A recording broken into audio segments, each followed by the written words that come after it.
പ്രദമായ ഈ നല്ല പകലിനായിട്ട് ദൈവത്തെ മഹത്വപ്പെടുത്തുന്നു. ആദരണീയ കർത്തദാസൻ KS ജോൺ പാസ്റ്റർ പാർക്കുന്ന ഈ ഭവനത്തിൽ ഇന്ന് നമുക്ക് ഒന്നിച്ചു കൂടുവാൻ അവസരം ദൈവമൊരുക്കി. ഇതിന് മുമ്പ് ഒരു മീറ്റിങ്ങിൽ വന്നിട്ടുണ്ടെന്ന് എനിക്ക് തോന്നുന്നു. മിറ്റത്തായിരുന്നു യോഗം, പന്തലേട്ട്. അദ്ദേഹം ഓർപ്പിച്ചത് കൊണ്ട് ഇനി എല്ലാ കാര്യങ്ങളും ആവർത്തിക്കുന്നില്ല. ഏറെ വർഷത്തെ ആത്മീക ബന്ധം, അത് വളരെ ദൃഢമായ ബന്ധമാണ്.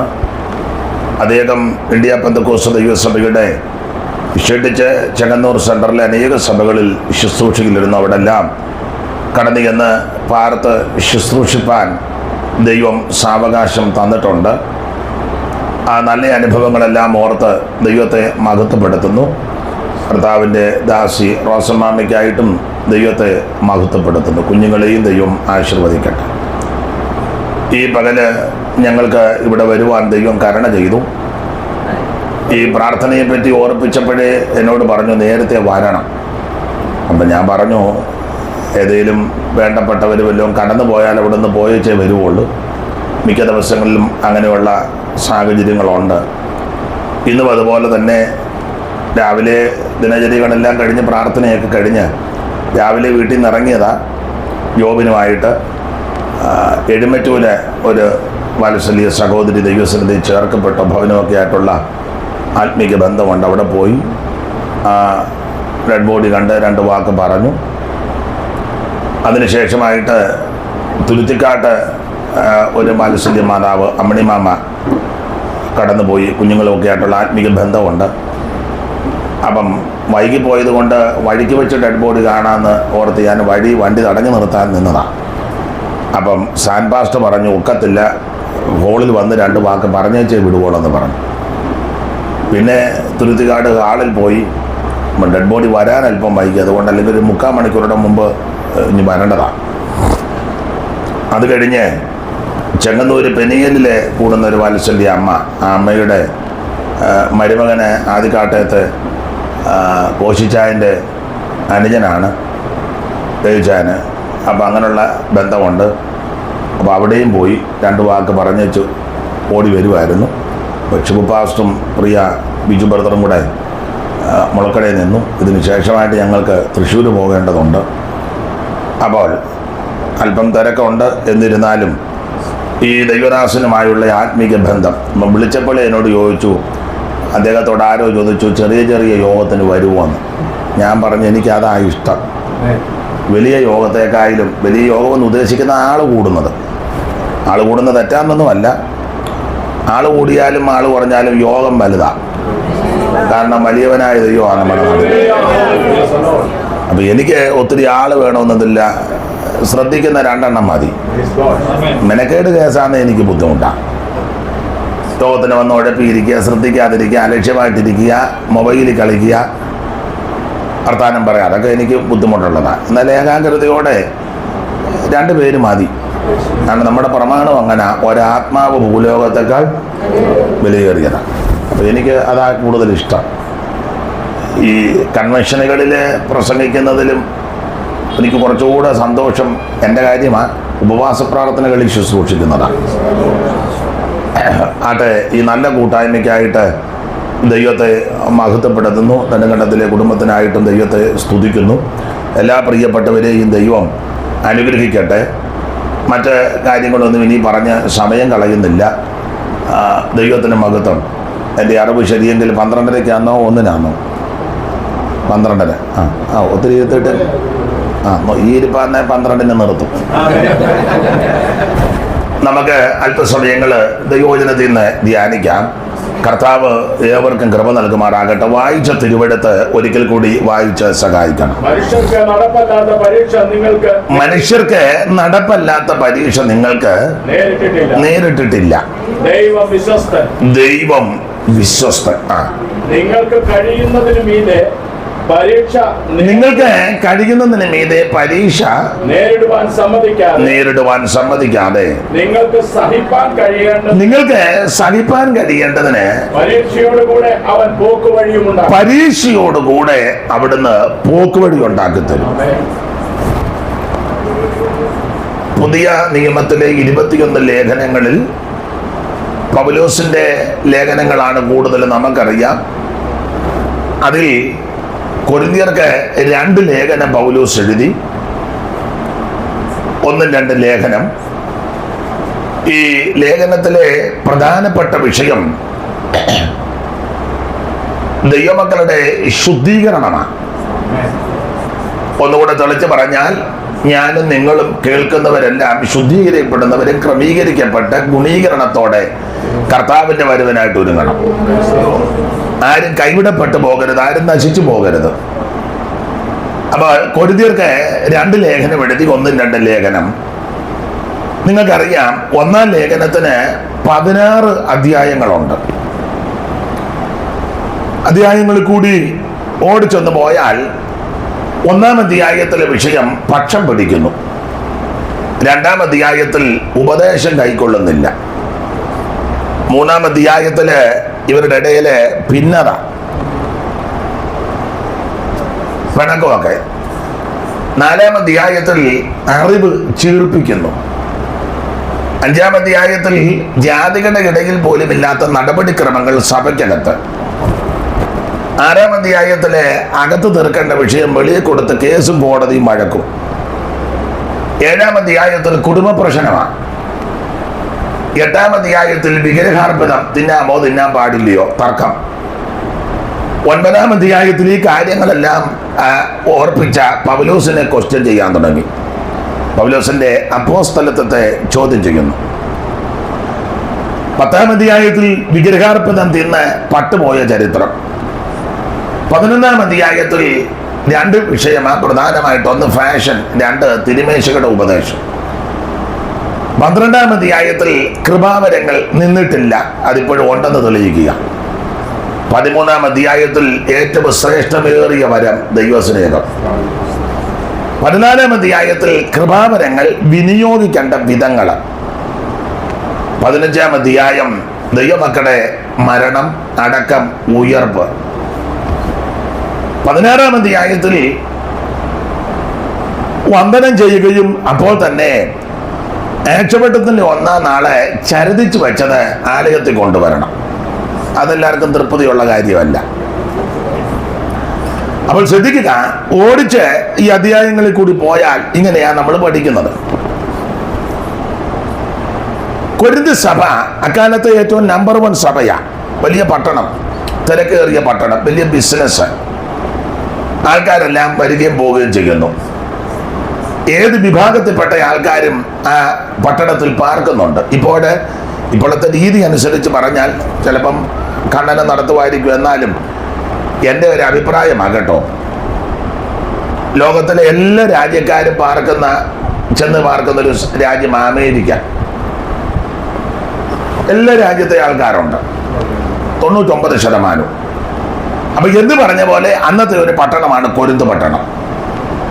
ഏത് വിഭാഗത്തിൽപ്പെട്ടവർക്കും അവിടെ പാർക്കാൻ അതിനുള്ള എല്ലാ സാഹചര്യങ്ങളും ഉണ്ട്.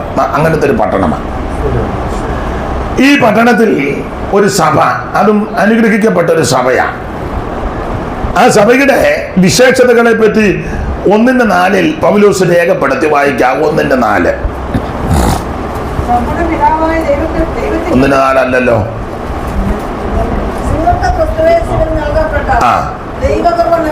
നിങ്ങൾക്ക് ക്രിസ്തുയേശുവിൽ നൽകപ്പെട്ട ദൈവകൃപ നിമിത്തം ഞാൻ എൻ്റെ ദൈവത്തിന് നിങ്ങളെ കുറിച്ച് എപ്പോഴും സ്തോത്രം ചെയ്യുന്നു. ഈ സ്തോത്രം ചെയ്യണം കേട്ടോ. ഈ പറയുമ്പോൾ പിണങ്ങരുത്. TPM കാരൊടിച്ച് ബാക്കി പെന്തിക്കോസുകാർക്ക് വെളിവില്ല. വെളിവുണ്ടെന്നൊക്കെ പറഞ്ഞാൽ നമ്മുടെ ഇരിപ്പ്. ബോധവുമില്ല, വെളിവുമില്ല. ഒരു തെളിവ്, ഞാൻ സഹിതം ദൈവദാസന്മാർ പറയും നമുക്ക് സ്തോത്രം ചെയ്യാം ഉടനെ ഹല്ലേലൂയ, അതായത് വെളിവില്ലെന്ന് പറഞ്ഞ്. നിങ്ങൾ ശ്രദ്ധിച്ചിട്ടുണ്ടോ? ഇല്ല. ദൈവദാസന്മാർ പറഞ്ഞു കേട്ടില്ലേ, നമുക്ക് കരമുയർത്തി സ്തോത്രം ചെയ്യാം ഉടനെ എല്ലാവരുടെ, അതായത് വെളിവില്ലെന്ന് പറഞ്ഞ്. കൊല്ലം 40 ഇതിനകത്ത് കയറി പമ്മി ഇരിക്കാൻ തുടങ്ങിയിട്ട് സ്തോത്രം എന്നത് ആ ലേലി എന്നാന്ന്. ഭാഷ അല്പം മോശമായി. എന്നാലും പണ്ടൊരാൾ പറഞ്ഞ പോലെ ഇത്രയും കൊല്ലമായെങ്കിലും ആട്ടുംകാട്ടൻ കടലയും കണ്ടാൽ തിരിച്ചറിയാൻ മേല. കടല ഏതാ? ആട്ടുംകാട്ടതാ. അപ്പോൾ തന്നെ ആട്ടുംകാട്ടം എടുത്ത് കറി വെച്ചാലോ? അപ്പൊ ഇത് മനസ്സിലാക്കണം, തരംതിരിക്കണം. ഇവിടെ പൗലോസ് വളരെ കർക്കശമായി പറയുക.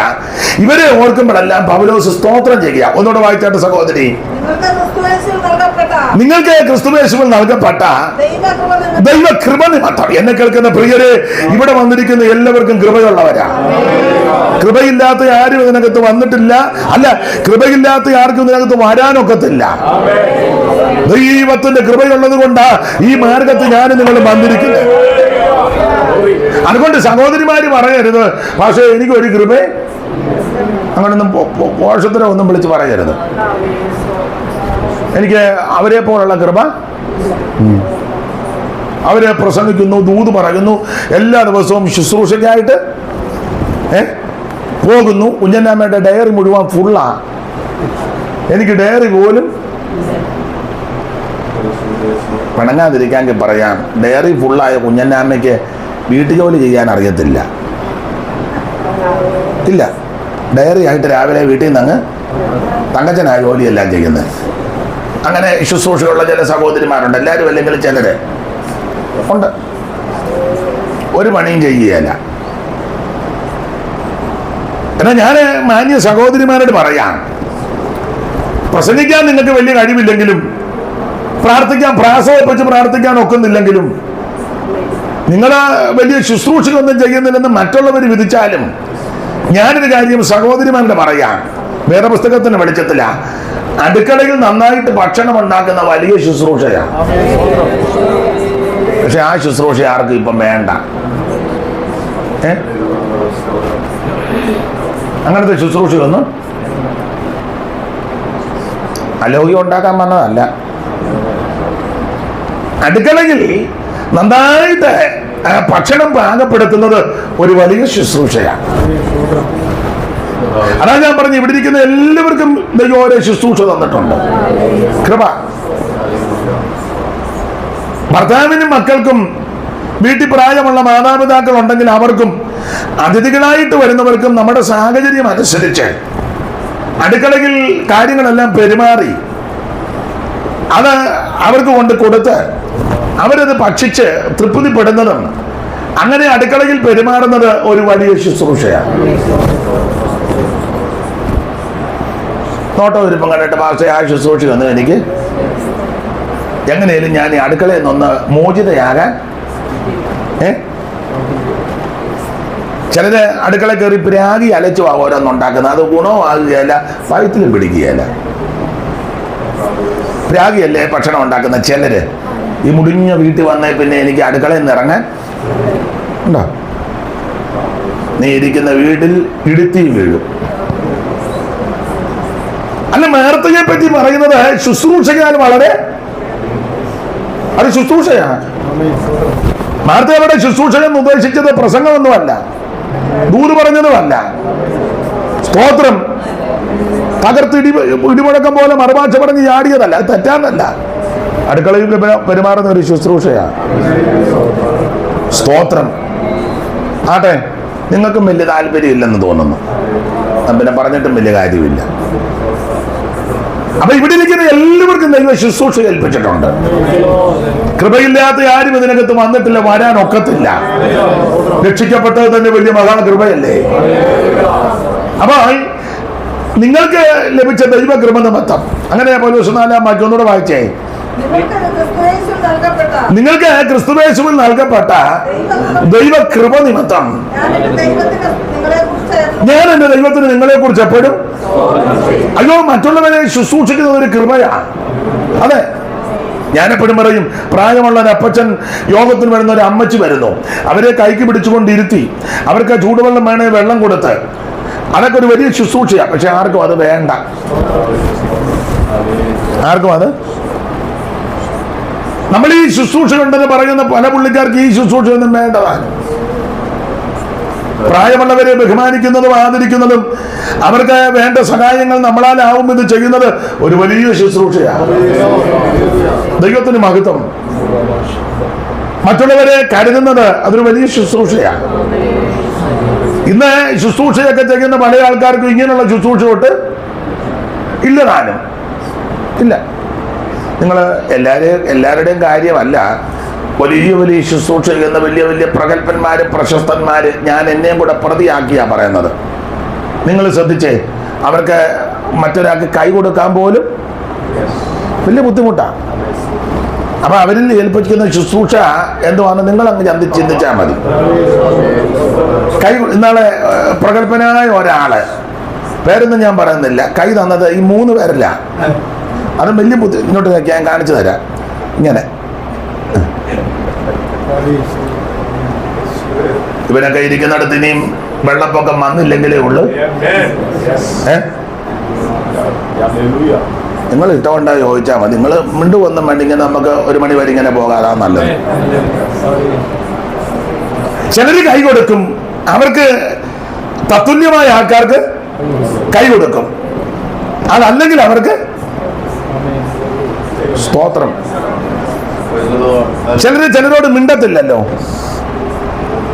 കാശും പുത്തനും പണോ ഇച്ചിരി പിടിപ്പും ഒക്കെ ഉണ്ടെങ്കിൽ അവരോട് നന്നായിട്ട് സംസാരിക്കും, നന്നായിട്ട് പെരുമാറും. അപ്പൊ ഇതെന്നാ ശുശ്രൂഷയാന്ന് അവനവനങ്ങ് ചിന്തിച്ചോണ്ടാ മതി. അതിന് പ്രാർത്ഥിച്ചു നോക്കുവൊന്നും വേണ്ട.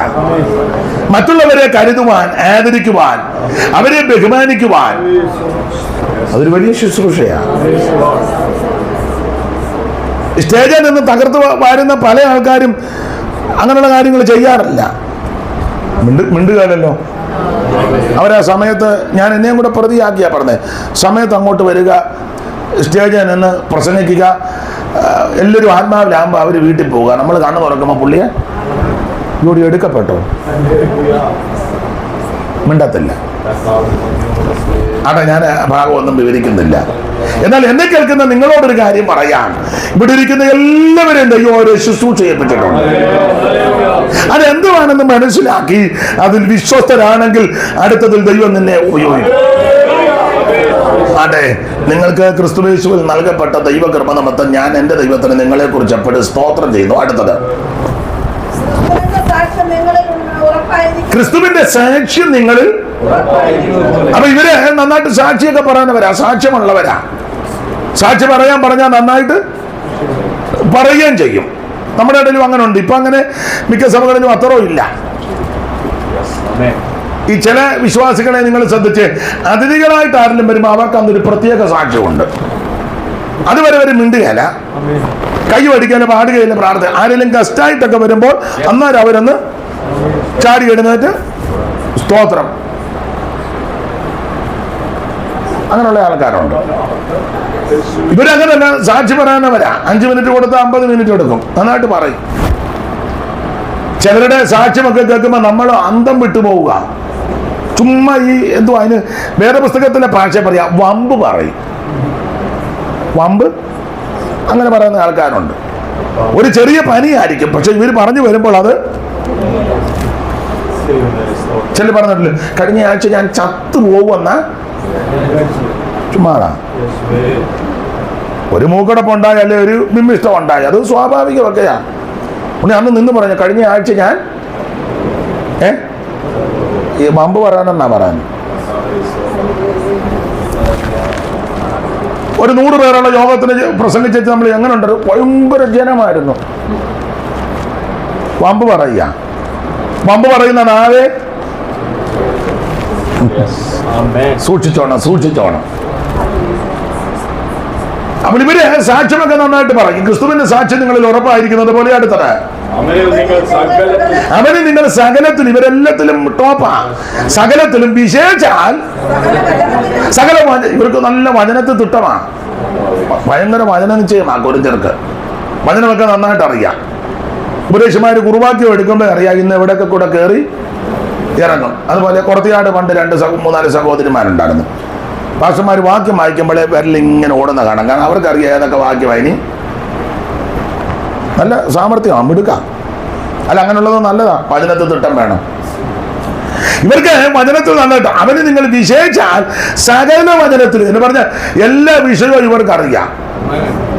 ഏത് വിഷയം എടുത്താലും അതിന്റെ വാക്യങ്ങൾ ഒത്തുവാക്യമല്ല ഇവർക്ക് അറിയാം. അത് നല്ലതാ. അങ്ങനത്തെ വിശ്വാസികളുള്ളത് നല്ലതാ. വിശേഷാൽ സകല വചനത്തിലും പിന്നെ സകല പരിജ്ഞാനത്തിലും ഇവര് സമ്പന്നരാ, നല്ല പരിജ്ഞാനമുള്ള വിശ്വാസികളാണ്. അവിടെ ആ ഭാഗമൊന്നും വിവരിക്കുന്നില്ല. വചനത്തിൽ തൊട്ടം സാക്ഷി പറയുന്നവര്, പരിജ്ഞാനമുള്ളവര്. അടുത്ത വാക്യം, ഇങ്ങനെ നിങ്ങൾ ഒരു കൃപാവരത്തിലും കുറവില്ല. അപ്പൊ സകല കൃപാവരവും കൊരിന്തിലുണ്ട്. അപ്പൊ നമ്പർ 1 സഭയാ. ഒരു വരവും ഇല്ലാഞ്ഞിട്ട് നമ്മൾ പറയുന്നത് നമ്മുടെ സഭ ഏറ്റവും ടോപ്പാണ്, ഇല്ലേ? ഉണ്ടെന്നില്ല. ഈ പറഞ്ഞ ഒരു മരങ്ങളും ഇല്ലാഞ്ഞിട്ട് തന്നെ നമ്മൾ പറഞ്ഞ ഇതുപോലെ അനുഗ്രഹിക്കപ്പെട്ട. അപ്പൊ കൊരിന്തിയ സഭ ഏറ്റവും ടോപ്പായ സഭ, നമ്പർ 1.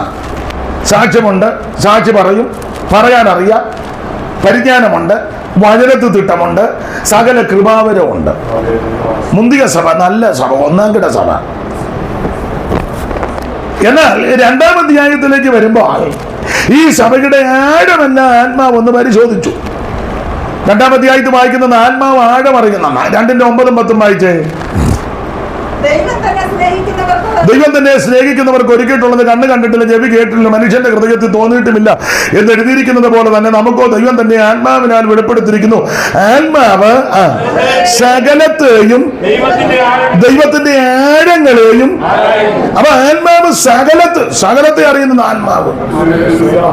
സകലമല്ല, സകലത്തെ അറിയാം. നമുക്ക് സകലമൊന്നും അറിയത്തില്ല, കുറച്ചൊക്കെ അത്രേ ഉള്ളൂ. നമുക്ക് കുറച്ചറിയാം. എനിക്ക് നിങ്ങളെ ഒന്നും അറിയത്തില്ല, നിങ്ങൾക്ക് എന്നെ നമ്മൾ ഇപ്പം ഞാൻ പ്രസംഗിക്കുന്നത് നിങ്ങൾ കേൾക്കുന്നു, നിങ്ങൾ ഇരിക്കുന്ന ഞാൻ, അല്ലാതെ നമുക്ക് വലിയ അറിവില്ല.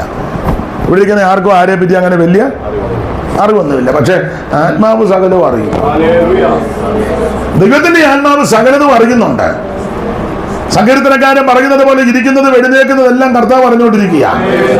ഉഷസ്സിന്റെ ചിറക് ധരിച്ച് സമുദ്രത്തിന്റെ അറ്റത്ത് പോയി പാർത്താലും ഇരിക്കുന്നതും ഞാൻ എഴുന്നേൽക്കുന്നതും കർത്താവ് കാണുന്നു, ഗ്രഹിക്കുന്നു കർത്തനൻ ഹൃദയ നിരൂപണമോ. ഓ ദൂരത്തു നിന്നും തന്നെ ഇതത്ഭുതം, ദൂരത്തു നിന്നും തന്നെ ഇതത്ഭുതം, ഈ പരിജ്ഞാനം, ഈ പരിജ്ഞാനം ആശ്ചര്യനായ അറിയുന്നു ശോധന ചെയ്തന്റെ നാഥൻ, അറിയുന്നു ശോധന ചെയ്തന്റെ നാഥൻ, ഈ പരിജ്ഞാനം. അപ്പൊ ശ്രദ്ധിക്കുക, നാം ഇരിക്കുന്നത് വെടിനേക്കുന്നതെല്ലാം കർത്താവ് അറിയുന്നുണ്ട്. സകല കാര്യങ്ങളും ദൈവം അറിയുക. ദൈവത്തിന് മഹത്വം. നമ്മൾ പറയുന്നതെല്ലാം ദൈവം ശ്രദ്ധ വെച്ച് എല്ലാം കേൾക്കുന്നുണ്ട്. മലാക്കിൽ എങ്ങനെയാണെന്നല്ലോ വായിക്കുന്നത്, യഹോവാക്കന്മാർ തമ്മി സംസാരിച്ചു. യഹോവ ഭക്തന്മാരല്ല തമ്മി സംസാരിച്ചേ.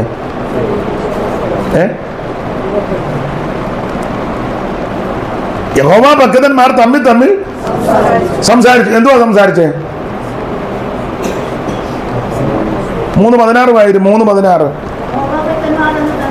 യഹോവ ഭക്തന്മാർ അന്ന് തമ്മിൽ സംസാരിച്ചു. ആ ശ്രദ്ധ വെച്ച് കേട്ടു. എന്തുവാ അമ്മേ തമ്മിൽ സംസാരിച്ചേ?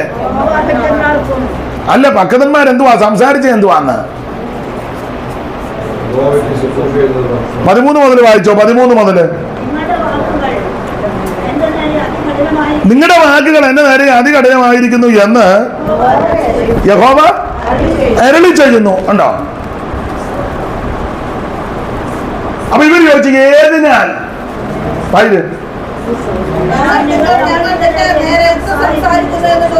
ഇവർ ചോദിച്ചു ഞങ്ങൾ എന്തുവാ പറയാനേ? ആ മലാക്കി വിസ്തരിക്കുന്നില്ല, വിഷയം അതല്ല. മലാക്കി പ്രവചനം പഠിച്ചാൽ 8 പ്രാവശ്യം ഇവര് ദൈവത്തോട് ചോദിക്കുക. 8 ചോദ്യം. അതിലൊരു ചോദ്യമായത്, ഒരു ചോദ്യം ഇത്. ഞങ്ങൾ എന്തുവാ പറയാനേ? സ്തോത്രം. 1-ാം അധ്യായത്തിലുണ്ട്. ഇവര് ചോദിക്കും ഞങ്ങൾ ഏതിനാൽ തുച്ഛീകരിക്കുന്നെന്ന്. 8-ാം വാക്യം വായിച്ചേ. 6-ാം വാക്യം വായിച്ചു. 6.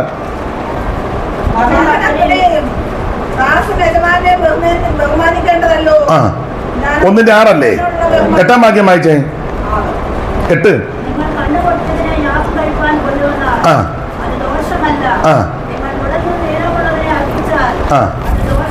അപ്പോൾ 6-ാം വാക്യത്തിൽ നിന്ന് താഴോട്ട് പഠിക്കുമ്പോൾ ഇവരെ തുച്ഛീകരിക്കുന്നെന്നാ ദൈവം പറഞ്ഞേ. ഏതിനാൽ ഞങ്ങൾ നിന്റെ നാമത്തെ തുച്ഛീകരിക്കുന്നു. അപ്പൊ ദൈവം പറഞ്ഞു നിങ്ങൾ എന്റെ നാമത്തെ തുച്ഛീകരിക്കുന്നു. അപ്പൊ ഇവരൊക്കെ ഏതിനാൽ തുച്ഛീകരിക്കുന്നു. അപ്പൊ ആ കാര്യമായി 8-ാം വാക്യത്തിൽ വായിക്കും ദൈവത്തിന്റെ ഈ നാമത്തെ തുച്ഛീകരിക്കുക. 8 നിങ്ങൾ കണ്ണുപൊട്ടിയതിനെ യാഗം കഴിപ്പാൻ കൊണ്ടുവന്നാൽ, നിങ്ങളെ കണ്ണുപൊട്ടിയതിനെ യാഗം കഴിപ്പാൻ കൊണ്ടുവന്നാൽ അത് ദോഷമല്ലേ? അത് ദോഷം. നിങ്ങൾ ഗുണന്തും ദീനവുമായുള്ളതിനെ അർപ്പിച്ചാൽ അതും ദോഷമല്ല. അതിനെ നിന്റെ ദേശാധിപതിക്ക് കാഴ്ചവെക്കുക. അവൻ പ്രസാദിക്കുമോ? നിന്നോട് കൃപ തോന്നുമോ എന്ന് സൈന്യങ്ങളുടെ യഹോവ അരുളിച്ചെയ്യും. അവൻ തുച്ഛീകരിക്കുക. ദൈവനാമത്തെ ഇവര് അപമാനിക്കുന്നെന്ന്. കണ്ണുപൊട്ടിയത്, മുടന്നുള്ളത്, ദീനമുള്ളത്, ചൊരങ്ങ് പിടിച്ചതിനെ എല്ലാം കൊണ്ട് എടാ ഒരു സ്തോത്രം പറഞ്ഞാൽ നേരിനും ചൊവ്വനും സ്തോത്രം പറയണം. സ്തോത്രം വൃത്തിയായിട്ട് പറയണ്ടേ? ഹല്ലേലൂയ പറഞ്ഞാൽ ചൊവ്വനെ പറയണ്ടേ? കൈയടിച്ചാൽ വൃത്തിയായിട്ട് കൈയടിക്കണ്ടേ? 2 ശീലി പാട്ട് പാടിയാൽ അത് ക്ലിയറായിട്ട് പാടണ്ടേ?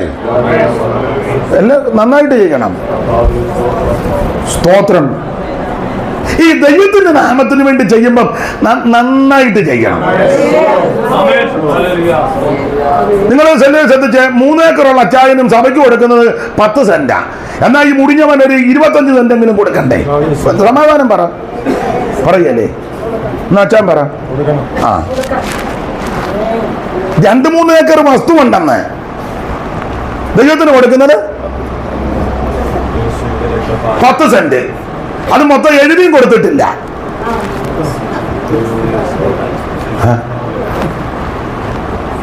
ഒരു പിടി കിടന്നോട്ടെന്ന്. എന്തിനാന്ന് വെച്ചാൽ ഇവൻ ആള് കളിക്കണം. അതിനാ ചാകുന്നത് വരെ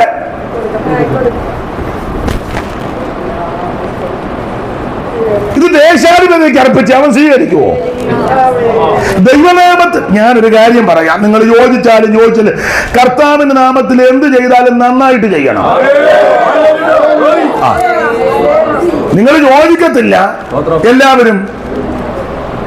എടാ ഒരു ചായ കൊടുത്താലും നല്ല ചായ നല്ല വൃത്തിയായിട്ട് തന്നു നന്നായിരിക്കുന്നു. കാരണം രാവിലെ ഇറങ്ങിയതാ, ഒരു വെള്ളം കുടിക്കാൻ നേരം കിട്ടിയില്ല.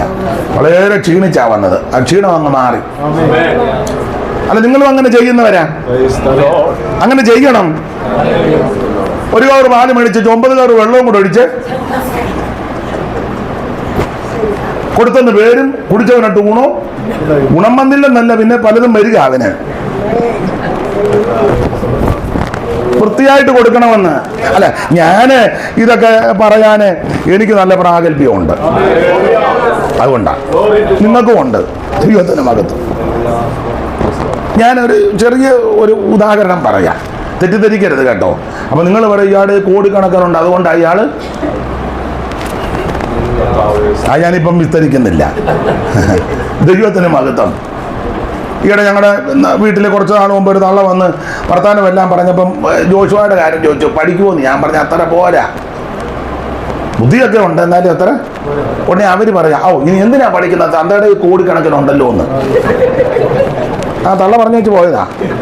എന്തിനാ ഇനി പഠിക്കുന്നേ? അപ്പൻ്റെയും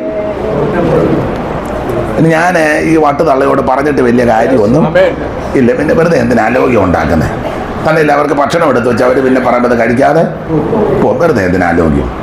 ഞാനും കണ്ട അങ്ങനെ തന്നെ ഇരിക്കട്ടെ. ദൈവത്തിന് മഹത്വം. ഞാൻ എൻ്റെ ചെറിയ അനുഭവങ്ങൾ ഇതൊന്നും ലൈവിൽ പറയുന്നത് അല്ലെങ്കിൽ അങ്ങ് പറയുക. ഞാൻ ഞങ്ങളുടെ ചർച്ചിലാണെങ്കിലും വീട്ടിലാണെങ്കിലും യോഗമൊക്കെ നടക്കുമ്പോൾ ഭക്ഷണം നമ്മുടെ വീട്ടിലാണ് ഉണ്ടാക്കുന്നത്. മറ്റാരെങ്കിലും ഏറ്റില്ലെങ്കിൽ വീട്ടിലാണ് ഉണ്ടാക്കുന്നത്.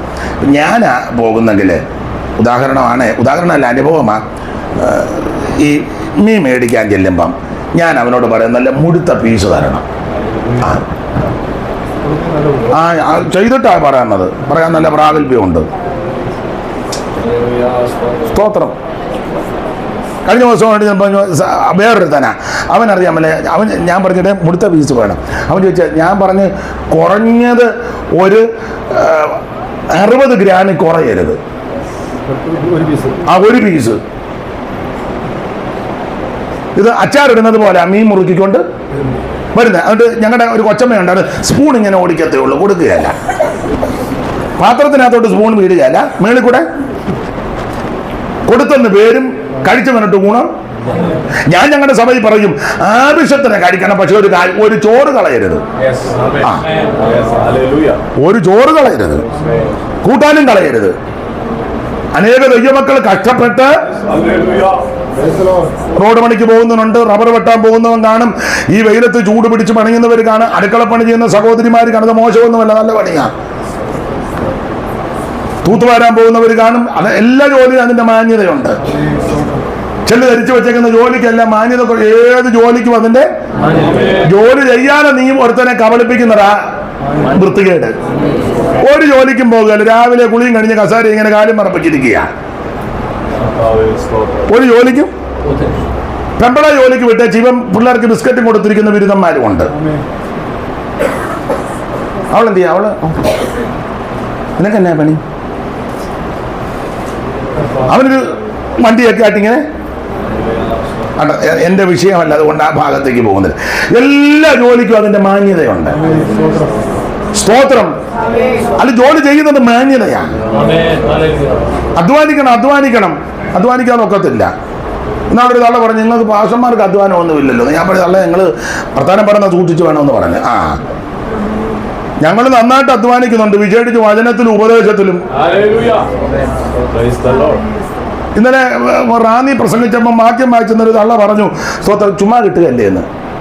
ഞാനവരോട് കാര്യം പറഞ്ഞാച്ചാ പോകുന്നത്. ചുമ്മാ കിട്ടുകയെന്ന്. പിന്നെ ദൈവത്തിന്റെ മഹത്വം. ഏത് മേഖലയിലാണെങ്കിലും നന്നായിട്ട് അധ്വാനിച്ചെങ്കിലേ അതിന്റെ പ്രതിഫലം കിട്ടുകയുള്ളൂ. അപ്പൊ എല്ലാ ജോലിക്കും അതിന്റെ മാന്യതയുണ്ട്. അതുകൊണ്ട് ആരെയും കുറച്ച് കാണരുത്. ചെല്ലി പറയത്തില്ല, ആ സഹോദരിക്ക് എന്തുവാ ജോലി? പഞ്ചായത്ത് തൂത്തുവാരാ, അന്തസ്സുള്ള പണിയാ അത്. അമ്മാമ്മയ്ക്ക് എന്തുവാ ജോലി? അടുക്കള പണിയാ, അന്തസ്സുള്ള പണിയാ. ഏത് ജോലിക്കും അതിന്റെ മാന്യതയുണ്ടെന്ന്. അതുകൊണ്ട് ആരെയും കുറച്ച് കാണരുത്, ഇകഴ്ത്തി കാണരുത്. ദൈവത്തിന് മഹത്വം. ഇന്ന് ജോലിയാണെന്ന് ഓർത്ത് ഭാരപ്പെടുകയും ചെയ്യരുത്. എല്ലാത്തിനും അതിന്റെ മാന്യതയുണ്ട്. അപ്പൊ കൊടുക്കുമ്പോൾ നന്നായിട്ട് കൊടുക്കുക. ഇവര് തുച്ഛീകരിക്കുക. ദേശാധിപതിക്ക് അർപ്പിച്ച് അവൻ സ്വീകരിക്കുമോ? ഞാൻ എന്നെയും കൂടെ പ്രതിയാക്കി പറയാം. പെന്തിക്കോസുകാരെയൊക്കെ നോക്കിയാൽ മിക്കവര് വീടൊക്കെ ഭയങ്കരം വീടാ, 4 കോടി 5 കോടി 6 കോടി. ഇവനൊക്കെ പോയി ആരാധിക്കുന്നത് ഓള് കണ്ടിട്ടുണ്ടോ? ഇവനെല്ലാം പോയി കിണ്ണച്ചാന്നും പറഞ്ഞിരിക്കുക. ഞായറാഴ്ച ഒരു തമ്പേരും കിട്ടും, ചുമ്മാ ഇരുന്ന്. യവന്റെ എല്ലാം വീട് നിങ്ങൾ ശ്രദ്ധിച്ചിട്ടുണ്ടോ? മിണ്ടുന്നില്ല. എന്തിനാ മിണ്ടായിരിക്കുന്ന നല്ലത്? അങ്ങനെ വേണമെന്ന്.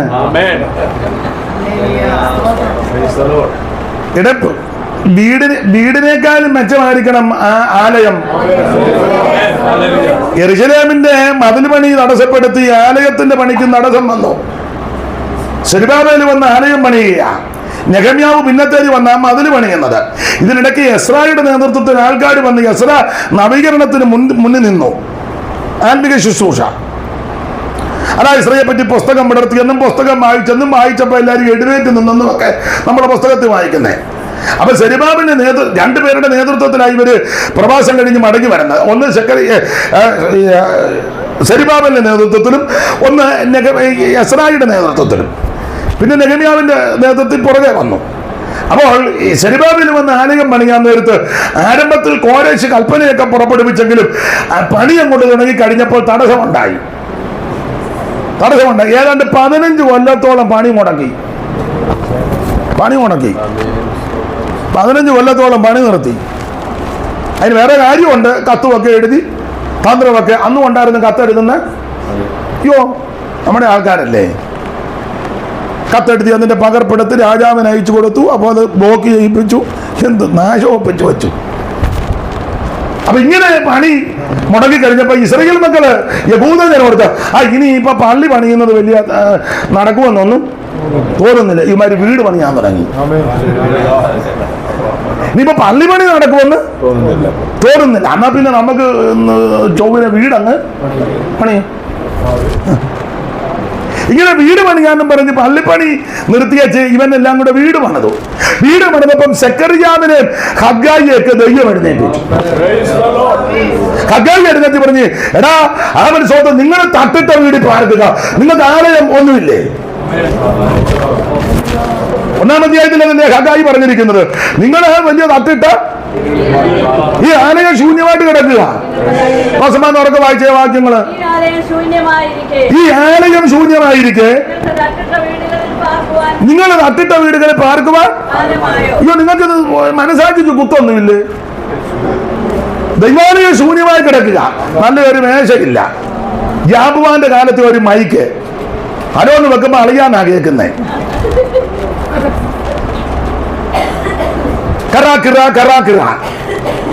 തമ്പേർ യാക്കോച്ചന്റെ കാലത്ത് മേടിച്ചൊരു തമ്പേർ ഒരു വശം പൊട്ടി, പിന്നെ ഒട്ടിക്ക.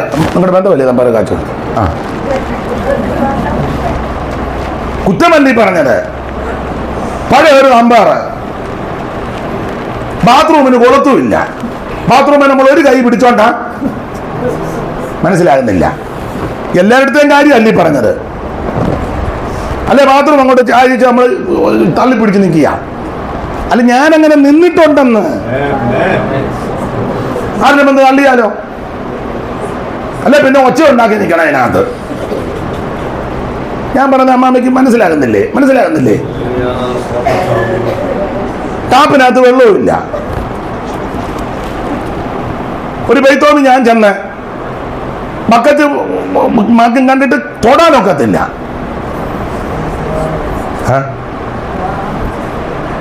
ആ ക്ലോസറ്റിന്റെ അവിടെ എല്ലാം മഞ്ഞ പിടിച്ച് കട്ട കണക്കിനിരിക്കുക. എല്ലാരും മറുഭാഷ പറയുന്നുണ്ട്. എന്നെ എല്ലാരും അങ്ങ് സ്തംഭിച്ചിരിക്കുന്നേ. നിങ്ങളുടെ കാര്യമല്ല ഈ പറഞ്ഞത്, ഞാൻ പൊതുവിലായി പറയുന്നത്.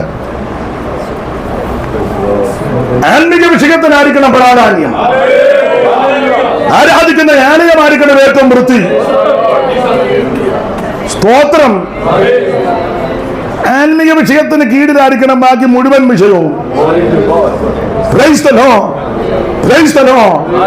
നിങ്ങൾ വലിയ തട്ടിട്ട വീടുകളിൽ 2 നില 3 നിലയൊക്കെ പണിത് പുട്ടിയാക്കി അടിച്ചു വലിയ അതൊക്കെ നല്ലതാ, യോഗ്യമായിട്ട് പാർത്തോ.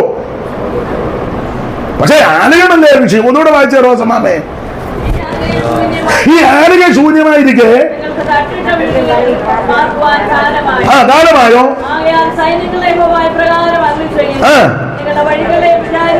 നിങ്ങളുടെ വഴികളെയൊക്കെ ഒന്ന് വിചാരിച്ചു നോക്കിനി.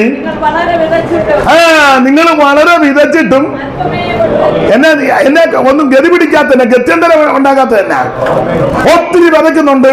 ആമൻ, നിങ്ങൾ നെല്ല് വിതയ്ക്കുന്നു, ഗോതമ്പ് വിതയ്ക്കുന്നു, വിത്ത് വിതയ്ക്കുന്നു, ചോളം വിതയ്ക്കുന്നു, തീര വിതയ്ക്കുന്നു, എള്ള് വിതയ്ക്കുന്നു. പക്ഷെ ഗുണം വരുന്നില്ലല്ലോ. സ്തോത്രം. കണ്ടമാനം വിതയ്ക്കുന്നതെല്ലാം കൊണ്ടുപോകുന്നു മെഡിക്കൽ കോളേജുകാരും, ലൈഫ് ലൈന്, മുത്തൂറ്റ് വാപ്പച്ചൻ.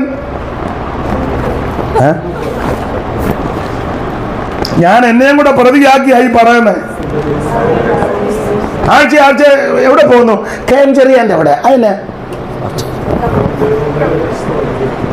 അല്ല, മാസത്തിൽ ഓൾ ബോഡി ചെക്കപ്പ് ചെയ്യേ എന്ന് പറഞ്ഞാൽ മാസത്തിൽ ആലയോ ഒന്ന് ചെക്കപ്പ് ചെയ്യണ്ടേ? ഓൾ ബോഡി ചെക്കപ്പ് ചെയ്യുമല്ലോ. ഇപ്പൊ അല്ല ഈ ഓരോ ഇതായിട്ട് ഒരു എന്തുവാ അതിന് പറഞ്ഞ പാക്കേജ് അല്ലേ? ആലയോ ഒന്ന് ചെക്കപ്പ് ചെയ്യണ്ടേ? ആരാധന എങ്ങനെ ഇരിക്കുന്നു, കസേര ഒടിഞ്ഞതാണോ, വൃത്തിയുള്ളതാണോ, എല്ലാം ശുചിത്വമാണോ, കാര്യങ്ങളുണ്ട്, എങ്ങനെയുണ്ട്, എല്ലാം ചെയ്യണ്ടേ? ഇത് ചെയ്യാതെ പോയാൽ നിങ്ങൾ വധിച്ചിട്ടൊന്നും ലഭിക്കുന്നില്ല. വായിച്ചേ. എത്ര നിന്നിട്ടും മതിയും വരുന്നില്ലല്ലോ. ഒറ്റ കല്യാണം മുടക്കുകയല്ല, മുഴുവനും അടിച്ചു പെരുക്കുക, എന്നിട്ട് പിന്നെയും തൃപ്തി വരുന്നില്ലല്ലോ. തിരിച്ചു പോകുമ്പോഴും പറഞ്ഞു തന്നെ തോരൻ അത്ര പോരായിരുന്നു.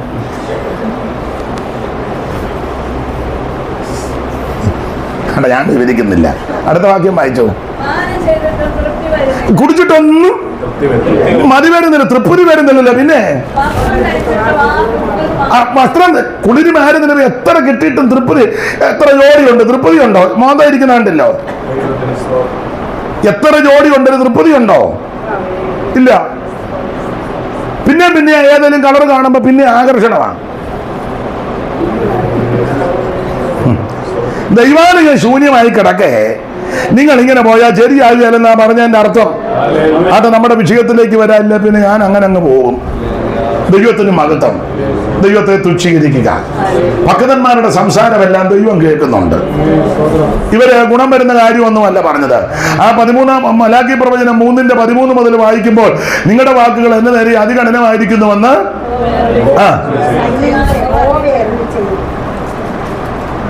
വായിക്കും.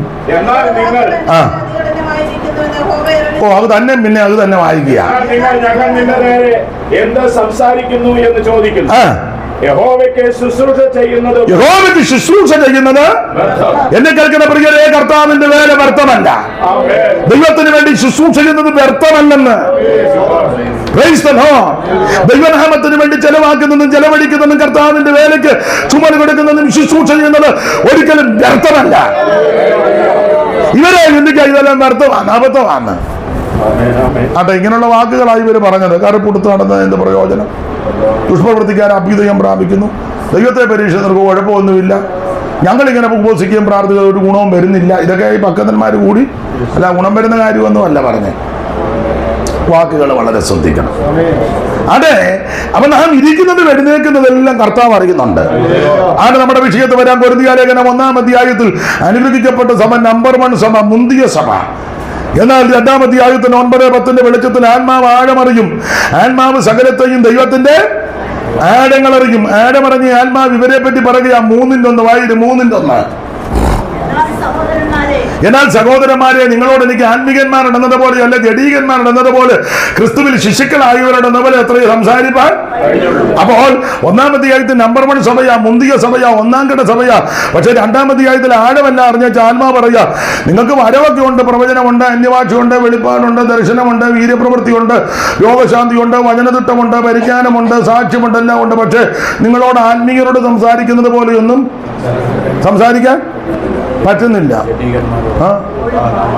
ഒരു കൃപാവരത്തിനും കുറവില്ല. പക്ഷെ ആത്മീയരോട് സംസാരിക്കുന്ന പോലെ സംസാരിക്കാൻ പറ്റുന്നില്ല. കാരണമുണ്ട്. 3-3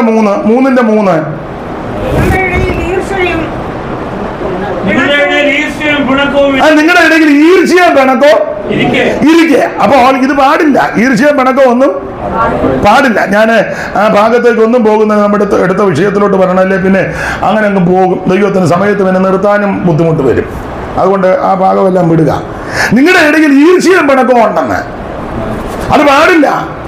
വിശേഷിച്ച് ഉപവസിച്ച് പ്രാർത്ഥിക്കുന്നവർ ദൈവമക്കൾ, നമ്മുടെ ഹൃദയത്തിൽ ജീവിതത്തിൽ ഈർഷ്യയും പിണക്കോ ഒന്നും വെച്ചോണ്ടിരിക്കരുത്. രമ്യതപ്പെട്ടോണം, നിരപ്പായിക്കോണം. സ്തോത്രം. വണങ്ങരുത്, വഴക്കൊന്നും ഉണ്ടാക്കരുത്, അലോഗ്യമൊന്നും ഉണ്ടാക്കരുത്. ചില അലോഗ്യത്തിന്റെ സാധ്യതയാണെങ്കിൽ നമ്മൾ അവിടുന്ന് ഒഴിഞ്ഞു മാറിയേക്കണം. വളരെ സൂക്ഷിക്കണം. ഈർഷ്യയും പിണക്കവും ഒന്നും പാടില്ല. പത്രോസിന്റെ 1-ാം ലേഖനം 2-ാം അധ്യായത്തിന്റെ 1 മുതൽ പഠിക്കുമ്പോൾ അകത്തിൽ നിന്ന് 5 കൂട്ടം കാര്യം കളയണമെന്നാണ് അവിടെ എഴുതിയിരിക്കുന്നത്. 2-ാം അധ്യായത്തിന്റെ 1 മുതൽ വായിച്ചേ. ആകയാൽ സകല ദുഷ്ടതയും എല്ലാ ചതിവും വ്യാജഭാവവും അസൂയയും എല്ലാം നുണയും നീക്കി ഇപ്പോൾ ജനിച്ച ശിശുക്കളെ പോലെ രക്ഷയ്ക്കായിട്ട് വളരുവാൻ വചനം എന്ന മായമില്ലാത്ത പാൽ കുടിപ്പാൻ. അപ്പൊ 5 കൂട്ടം കാര്യം അകത്തിൽ നിന്ന് കളയണം. ഇതൊന്നും അകത്ത് വെച്ചുകൊണ്ട് പെരുമാറരുത്. ഈർഷ്യയും പകയും പിണക്കവും ഇതെല്ലാം അകത്തിൽ നിന്ന് കളയണം. അത് വിഷയം വിട്ടേക്കാം. ദൈവത്തിന് മഹത്വം. അപ്പോൾ 3-ാം അധ്യായത്തിൽ നിങ്ങളുടെ ഇടയിൽ ഈ പകയും പിണക്കവും ഒക്കെ ഇരിക്കുന്നു. 4-ാം അധ്യായത്തിലേക്ക് വരുമ്പോൾ കണ്ടമാനം ഇവര് അറിവെല്ലാം അങ്ങ് ജീർപ്പിക്കുക. ഇവർക്ക് ഏതാണ്ട് എല്ലാം അറിയാന്നുള്ളൊരു ചിന്ത. അങ്ങനെയുള്ള ആത്മീയ ലോകത്തുള്ള ആൾക്കാരുണ്ട്. അവിടെ യോഗത്തിലുള്ള ഇരിപ്പും മരവും ഒക്കെ കണ്ട ഇവർക്കെല്ലാം അറിയാം, തികഞ്ഞ വരുന്ന. എന്നാൽ സത്യം പറഞ്ഞാൽ ഇവർക്കൊന്നും അറിയത്തുമില്ല. ഇതുവരെ പൊതുവിൽ പ്രാർത്ഥിക്കാൻ പോലും അറിയത്തില്ല, സന്ദർഭോചിതമായി പ്രാർത്ഥിക്കാൻ പോലും അറിയത്തില്ല. ഞാൻ എന്നെയും കൂടെ പ്രതിയാക്കി പറയാം. ചിലയിടത്ത് എന്നാൽ ചില പാസ്റ്റർമാരുടെ ഇരിപ്പും ഒക്കെ കണ്ടാൽ ഇവിടെ വലിയ തിരക്കേടില്ല. ചിലയിടത്ത് എന്നാൽ സ്റ്റേജിലുള്ള ഇരിപ്പ് കണ്ടാൽ എന്തോ വലിയ എന്തോ അതിന് പറയാന്നേ. എന്നാൽ പുള്ളിയോടെ ആശീർവാദം പറയാൻ പറഞ്ഞാൽ അത് തെറ്റിക്കുകയും ചെയ്യും. ആശീർവാദം പ്രാർത്ഥനയാകും, പ്രാർത്ഥന കണ്ണുനീരാകും, കണ്ണുനീര് പിന്നെ നിലവിളിയാകും. അറിയത്തില്ല. ഇരിപ്പും ഭാവവും കണ്ടാലോ യോ ഏതാണ്ടെല്ലാം അറിയാന്നുള്ള ചിന്തയാണ്. നിങ്ങൾ ശ്രദ്ധിച്ച മരണ വീട്ടിലാണെങ്കിലും കല്യാണ ചുരുക്കൊക്കെ വാക്യം വായിക്കാൻ കൊടുത്ത് അന്നേരം തെറ്റിക്കുക. ആ വരവും പോക്കും ചയ്യും ഒക്കെ കെട്ടിയുള്ള ഇരിപ്പ് കണ്ടാൽ ഓർക്കും പൗലോസ് പോലും പുള്ളിയുടെ വെട്ടത്ത്. അപ്പൊ അഹങ്കാരമാ, അറിയാന്നുള്ള ചിന്ത. എന്നെ കേൾക്കുന്ന പ്രിയരെ, ഞാൻ എപ്പോഴും പറയും, ഈ വേദപുസ്തകം വായിക്കുകയും ധ്യാനിക്കുകയും പഠിക്കുകയും ചെയ്യുമ്പോൾ എനിക്കൊരു കാര്യം ബോധ്യപ്പെട്ടു, നമുക്കൊന്നും അറിയത്തില്ല. ഇത് കേൾക്കും തോറും ഓരോരുത്തരും കൂടെ കേൾക്കും തോറും എനിക്ക് മനസ്സിലാകുന്നത്, അയ്യോ നമുക്കൊന്നും അറിയത്തില്ല. 2, കർത്താവിനോട് സ്നേഹം വർദ്ധിക്കുക എന്ന് പറഞ്ഞാൽ, ഇതിനൊന്നും യോഗ്യതയില്ലാത്ത എനിക്ക് ഇത് കേൾക്കുവാനും അറിയുവാനും ഇത് ഗ്രഹിപ്പാനും ദൈവം ഭാഗ്യം തന്നല്ലോ. ദൈവത്തിന്റെ മഹത്വം. Price the Lord. അപ്പോൾ 4-ാം അധ്യായത്തിൽ അറിവ് ചീർപ്പിക്കുന്നു. ഈ വേദപുസ്തകം നിങ്ങൾ പഠിച്ചാൽ നമുക്ക് മനസ്സിലാകാത്ത ഒത്തിരി കാര്യമുണ്ട്. ഇതിനകത്ത് എന്തെല്ലാം കാര്യം നമുക്ക് ഇതുവരെ മനസ്സിലായിട്ടില്ല. ഈ കാര്യം മറച്ചു വെച്ചിട്ടുണ്ട്. ചില വിഷയം കാര്യം മറച്ചു, ദൈവം എല്ലാം ഒന്നും മനസ്സിലാക്കി തന്നിട്ടില്ല. ചിലരുടെ ആ പോക്കും പാവം കണ്ട ഇവർക്ക് എല്ലാം അറിയാം. നമുക്കറിയാത്ത ഒത്തിരി കാര്യങ്ങളുണ്ട്, ഇഷ്ടം പോലെ. ആടെ ഭാഗത്തേക്ക് പോകുന്നില്ല. കൊരിന്ത്യലേഖനം ഓടിച്ച് പഠിക്കുമ്പോൾ ഇങ്ങനെ നമ്മൾ 10-ാം അധ്യായത്തിന്റെ 13 വായിച്ചത്. അതങ്ങ് പെട്ടെന്ന് വായിച്ചു. മനുഷ്യർക്ക് നടപ്പല്ലാത്ത പരീക്ഷ നിങ്ങൾക്ക് നേരിട്ടിട്ടില്ല. പിന്നെ ദൈവം വിശ്വസ്തൻ. പിന്നെ നിങ്ങൾക്ക് കഴിയുന്നതിന് മീതെ പരീക്ഷ നേരിടുവാൻ സമ്മതിക്കാതെ പിന്നെ നിങ്ങൾക്ക് സഹിപ്പാൻ കഴിയേണ്ടതിന് പരീക്ഷയോടുകൂടെ അവൻ വഴിയുമുണ്ടാകും. അപ്പൊ ശ്രദ്ധിക്കുക, കൊരിന്ത്യലേഖനം 1-ാം ലേഖനം 10-ാം അധ്യായത്തിന്റെ 13 വായിച്ചത്. ഈ 10-ാം അധ്യായത്തിന്റെ 1 മുതൽ പഠിക്കുമ്പോൾ ഇസ്രായേൽ ചരിത്രം അവിടെ കൊടുത്തിരിക്കുന്നത്. 10-1 വായിക്കുന്ന സഹോദരന്മാരെ, നമ്മുടെ പിതാക്കന്മാരെല്ലാം മേഘത്തിന് കീഴിലായിരുന്നു. മേഘത്തിന് സമുദ്രത്തിൽ സ്നാനമേറ്റ് മോശയോട് ചേർന്നു. എല്ലാവരും ഒരേ ആത്മീയ ആകാരം നിന്നു. എല്ലാവരും ഒരേ ആത്മീയ പാനീയം കുടിച്ചു. അവരെ അനുഗമിച്ച് ആത്മീയ പാറയുന്നല്ലോ അവർ കുടിച്ചത്. ആ പാറ ക്രിസ്തുവാകുന്നു. 5-ാം വാക്യം. എങ്കിലും മിക്ക പേരിലും ദൈവം പ്രസാദിച്ചില്ല. എന്നിട്ട് 11-12 വാക്യങ്ങൾ പഠിക്കുമ്പോൾ, ആകയാൽ താൻ നിൽക്കുന്നുവെന്ന് തോന്നുവൻ സൂക്ഷിക്കണം. ഇതെല്ലാം പറഞ്ഞാണ് 13 പറഞ്ഞിരിക്കുന്നത്, മനുഷ്യർക്ക് നടപ്പില്ലാത്ത പരീക്ഷ നിങ്ങൾക്ക് നേരിട്ടിട്ടില്ല. അപ്പോൾ ഇസ്രായേൽ ചരിത്രം അവിടെ കൊടുത്തിരിക്കുന്നത്. ഇവര് രക്ഷിക്കപ്പെട്ടു, സ്നാനപ്പെട്ട്, എന്റെ ഭാഷയിൽ പറഞ്ഞാൽ അഭിഷേകമൊക്കെ പ്രാപിച്ച് തിരുമേശയൊക്കെടുത്ത് കൂട്ടായ്മ ആചരിക്കുക. പക്ഷേ ഇവരിൽ പലരും പാട്ടുപോയി. മിക്ക പേരിലും ദൈവം പ്രസാദിച്ചില്ല. ഇവരെ മരുഭൂമി തെള്ളിയിട്ടെന്ന അങ്ങനെ ഒരു പട്ടുപോകാൻ പല കാര്യമുണ്ട്. പ്രധാനമായിട്ട് 5 കാര്യം അവിടെ 5 കാര്യം രേഖപ്പെടുത്തി. 5 കാര്യം. അതിലൊന്ന് ദുർമോഹം. അവര് മോഹിച്ചതുപോലെ നിങ്ങൾ ദുർമോഹികൾ. വായിച്ച വാക്യം 6-ാം വാക്യം മുതൽ 6-ാം വാക്യം മുതൽ വായിച്ചു. 10-6. അവർ മോഹിച്ചതുപോലെ നാമും ദുർമോഹികൾ ആകാതിരിക്കേണ്ടതിന് അവർ മോഹിച്ചതുപോലെ നാമും ദുർമോഹികൾ ആകാതിരിക്കേണ്ടതിന്. പക്ഷേ ഈ ദുർമോഹം അത് പാടില്ല. ഒത്തിരി മോഹങ്ങളൊന്നും അകത്ത് വെച്ചോണ്ടിരിക്കരുത്. ചിലങ്ങ് സ്വപ്നം കാണുക. അത് പുതിയ ഉപദേശക്കാരും ഉണ്ട്. അവർ പറഞ്ഞ നമ്മൾ സ്വപ്നം കാണണമെന്ന. ദുരുപദേശത്തിന്റെ ഒരു വകഭേദമാണ് സ്വപ്നം കാണുന്നത്. കാരണം യൂദായുടെ ലേഖനത്തിൽ വെക്കുന്ന അവർ സ്വപ്നാവസ്ഥയിലായെന്ന. പത്രോസും യൂദയും കൊടുത്തിരിക്കുന്ന അവര് സ്വപ്നാവസ്ഥയല്ല, ചുമ്മാ ഇരുന്ന് സ്വപ്നം കാണുക. മലർപ്പൊടിക്കാരന്റെ സ്വപ്നം. ദൈവമക്കൾക്ക് അത് പാടില്ല. ഇപ്പൊ പുതിയ ഉപദേശക്കാരങ്ങനെ, നമ്മളെ അമ്മാമ്മയെ നമുക്കൊരു വീട് കിട്ടുന്നെങ്കിൽ നമ്മൾ ആ വീട് പിന്നെ ഒന്നും കാണാനില്ല. നമുക്കൊരു വണ്ടി കിട്ടുകയാണെങ്കിൽ നമ്മളത് ആരോട് പറയാൻ? ദൈവത്തിന് മഹത്വം. അതെ, ഇവര് ദുർമോഹം, ആവശ്യമില്ലാത്ത മോഹങ്ങള്. ദൈവമക്കളോട് ഒരു കാര്യം പറയുക, ഇങ്ങനെയുള്ള മോഹങ്ങൾ, രാഗങ്ങൾ, ആഗ്രഹങ്ങൾ പൊങ്ങി വരുമ്പോൾ അതിനെ പിടിച്ചടക്കണം. സ്തോത്രം. ഈ ദുർമോഹം എല്ലാവർക്കും ഉള്ളതാണ്. അവർ മോഹിച്ചതുപോലെ നാമും ദുർമോഹികൾ ആകരുത്. ആവശ്യമില്ലാത്ത മോഹങ്ങൾ, രാഗങ്ങൾ, ആഗ്രഹങ്ങൾ പാടില്ല. അതിനെ പിടിച്ചടക്കി ദൈവമക്കൾ അതിനെ ജയിക്കണം. അങ്ങനെയൊക്കെ മോഹങ്ങൾ അകത്ത് കയറിയാൽ നമ്മുടെ സ്വസ്ഥത കെടും. സ്തോത്രം. 1 ദുർമോഹം, താഴെ കൊണ്ട്. 2 വിഗ്രഹാരാധന. അവര് ചിലർ വിഗ്രഹാരാധികൾ ആയതുപോലെ വായിച്ചോ. നിങ്ങൾ വിഗ്രഹാരാധികളാകരുത്. 1 ദുർമോഹം, 2 വിഗ്രഹാരാധന, 3 പരസംഗം, 4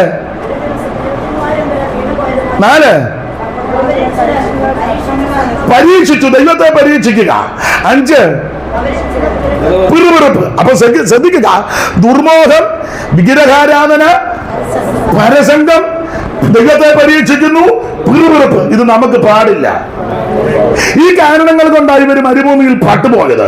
ഒരു കാര്യം ദൈവമക്കളോട് പറയുക, ഇങ്ങനെയുള്ള വിഷയങ്ങളിൽ അകപ്പെട്ടു കഴിഞ്ഞാൽ ഞാനും നിങ്ങൾ മരുഭൂമിയിൽ പട്ടുപോകും. ആവശ്യമില്ലാത്ത മോഹങ്ങളും ആഗ്രഹങ്ങളും അതിനെ അങ്കുരിച്ചു വരുമ്പോൾ അതിനെ പിടിച്ചടക്കണം. പിടിച്ചടക്കിയില്ലെങ്കിൽ നീ മരുഭൂമിയിൽ പട്ടുപോകും. ചിലരെ ധരിക്കുന്ന പെന്തിക്കോസ് വരുന്ന വലിയ വീട് വെക്കാനും വണ്ടി മേടിക്കാനും, അത് തെറ്റാന്നൊന്നും ഞാൻ പറയുന്നില്ല. വസ്തു മേടിക്കാനും വിദേശത്ത്, അതല്ല പെന്തിക്കോസ് വന്നത്. എന്റെ ഭാഷ ഞാൻ പറയാം, ഈ മാർഗത്തിൽ വന്നത് നിത്യതയിലെത്താനാ. ആ നിത്യതയിലെത്തുന്നതിന് മുൻപായിട്ട് ഈ ലോകത്ത് നമുക്ക് ആവശ്യമുള്ളതൊക്കെ തരാൻ ദൈവം വിശ്വസ്തനുമാണ്. അതിനായിട്ട് കടുപിടി ഒന്നും കൂട്ടണ്ട. നിനക്ക് ആവശ്യമുള്ളതൊക്കെ നടത്തി തരുക ദൈവം വിശ്വസ്തനാണ്. അപ്പൊ ദുർമോഹം ഇത് പാടില്ല. വിഗ്രഹാരാധന അതും പാടില്ല. ദൈവത്തിന് മഹത്വം. ഇവരെ ഈ വിഗ്രഹാരാധനയും പരസംഗവും ദൈവത്തെ പരീക്ഷിച്ച സംഭവം സംഖ്യാപുസ്തകം 25 ഇവര് ഷിത്തീമിൽ വന്ന് ജനം പാർക്കുക. വായിച്ച 25:1, 25:1, സംഖ്യ 25:1. പെട്ടെന്ന് ഇസ്രായേൽ മക്കളെ ഷിത്തീമിൽ പാർക്കുമ്പോൾ ജനം മോവാബ് സ്ത്രീകളുമായിട്ട് പരസംഗത്തിൽ ഏർപ്പെട്ടു. അടുത്ത വാക്യം, അവർ ജനത്തെ തങ്ങളുടെ ദേവന്മാരുടെ ബലികൾക്ക് വിളിക്കുകയും ജനം ഭക്ഷിച്ച് ഇതായി പരസംഗത്തിലകപ്പെട്ടത്. ഇവര് ഷിത്തീമിൽ വന്ന് പാർക്കുമ്പോൾ ഈ ഷിത്തീമിലുള്ളവര് മോവാബ്യരെ, ജാതികള് ഇവരെ ക്ഷണിച്ചു. ഇപ്പോഴും അങ്ങനത്തെ പെന്തിക്കോസുകാരുണ്ട്. ഓണക്കളിക്ക് പോകുന്നവരുണ്ട്, ഓണം ഉണ്ണാൻ പോകുന്നവർ ഉണ്ടാച്ചായിരിക്കും മിക്കവരും ഇരിക്കുന്നത്. ഉപവാസമായതുകൊണ്ട് കുഴപ്പമില്ല. മിടുക്കരായ ബന്ധുക്കോസുകാർ വീട്ടിലുണ്ടാക്കുകയല്ല, അനിയത്തെയും ചേട്ടത്തെയും ബന്ധുക്കോസില്ലെങ്കിൽ അങ്ങോട്ട് അങ്ങ് പോകും. അപ്പോൾ ഇവിടെ വെക്കുകയും വിളമ്പുകയും വേണ്ട, നമുക്കുള്ളത് കിട്ടുകയും പോകും. അങ്ങനെയുള്ള ബന്ധുക്കോസുകാരുണ്ട്. സ്തോത്രം. ക്രിസ്തുമസ് ആഘോഷിക്കുന്ന ബന്ധുക്കോസുകാരുണ്ട്, ഉണ്ട്. ഓണം ആഘോഷിക്കുന്നവരും ഉണ്ട്. നല്ല മുഴുത്ത ഗുരുവായൂർ പപ്പടം, ഉപ്പേരിയും ശർക്കര വരട്ടിയും കളിയടയ്ക്കാം. ഏനോ ആർക്കും ഒന്നും അറിയാൻ മേല. എല്ലാ പാവത്തങ്ങൾ. സ്തോത്രം. ഓണത്തിൻ്റെ തൂഷണിനെയൊക്കെ വെട്ടിയിട്ടേ ഇലയ്ക്കകത്ത് ഉണ്ണരുതെന്നോ ഉപ്പേരിയോ ഇത് കടിക്കരുതെന്നല്ല പറഞ്ഞത്. ഈ ചടങ്ങ് പാടില്ലെന്നായി പറഞ്ഞത്. അന്നേ ദിവസം ഒരു പ്രത്യേക നാം വേർപെട്ട ദൈവമക്കളാ. ഇവരെ ഷിത്തീമിൽ വന്ന് പാർക്കുക ഇസ്രായേൽ മക്കള്. അപ്പൊ മോവാബിലുമായിട്ട് ഇവർ ഇടപെടാൻ തുടങ്ങി. ഇവരോട് കർക്കശമായി പ്രമാണം കൊടുത്തു, നിങ്ങൾ ചെന്ന് കയറുന്ന നാട്ടിലെ ജാതികളുമായി യാതൊരു അവരുടെ ഒന്നും കണ്ടു പഠിക്കരുതെന്നാ പ്രമാണം. അവരുടെ ആചാരങ്ങളാകട്ടെ അനുഷ്ഠാനങ്ങളാകട്ടെ പിന്തുടർച്ചയാകട്ടെ മാമൂലാകട്ടെ അവർ പല കാര്യം ചെയ്യും. പ്രമാണമില്ലാത്തവരാണ്. പ്രമാണമില്ലാത്തവർ ചെയ്യുന്ന കണ്ടോണ്ട് പ്രമാണമുള്ള നീ അത് പാടില്ല. ഇത് കർക്കശമായ പ്രമാണമാണ്. ഇതിപ്പോ അവരെക്കാളും താല്പര്യം നമ്മക്കാ. നമ്മൾ അങ്ങോട്ട് അമ്മാമ്മ ഉപ്പേരി വറത്തില്ലേ? ഓണമായിട്ട് ശർക്കര വരട്ടി നമ്മൾ അങ്ങോട്ട് ചോദിക്കുക. ക്രിസ്മസിന് കേക്ക് ഇത്തവണ നിങ്ങൾ കേക്ക് മേടിച്ചില്ലേ? നല്ല കവള നിറച്ച് കഴിക്കുകയും ചെയ്യും. സ്തോത്രം. ഇവര് മോവാബിലുമായിട്ട് ഇടപെട്ടുന്നത് ഇത് വേർപാടിന്റെ ഉപദേശമാണ്. കർക്കശമായ ഉപദേശമാണ് വേർപാട് ഉപദേശം. ദൈവമക്കൾ വേർപാട് പാലിച്ചേ ഒക്കൂ. അപ്പോൾ ഇവര് മോവാബിലുമായിട്ട് ഇടപെട്ടു. അവരുടെ ദേവന്മാരുടെ ബലികൾക്ക് ഇവരെ ക്ഷണിച്ചു. ഇവര് ചെന്നു, അത് തന്നെ കുഴഞ്ഞു. ചെല്ലുക മാത്രമല്ല, ഭക്ഷിക്കുകയും ചെയ്തു. 3 അവരുടെ ദേവന്മാരെ വണങ്ങുകയും ചെയ്തു. ഇങ്ങനെ ഇവര് ദൈവത്തോട് പാപം ചെയ്തു. സ്തോത്രം. അങ്ങനെ പാപം ചെയ്തപ്പോൾ ഇത് ദൈവത്തിന് ഇഷ്ടപ്പെട്ടില്ല. മാത്രമല്ല അടുത്ത വാക്യം വായിച്ചാട്ട്. അടുത്ത വാക്യം ഇസ്രായേല് ബാൽപെയോറിനോട് ചേർന്ന്. ബാൽപെയോർ ആരാ ഈ ബാൽപെയോര്? ബിലയാം. 106 സങ്കീർത്തനത്തിന്റെ 28 വായിച്ച്. സങ്കീർത്തനം 106 28 പെട്ടെന്ന്.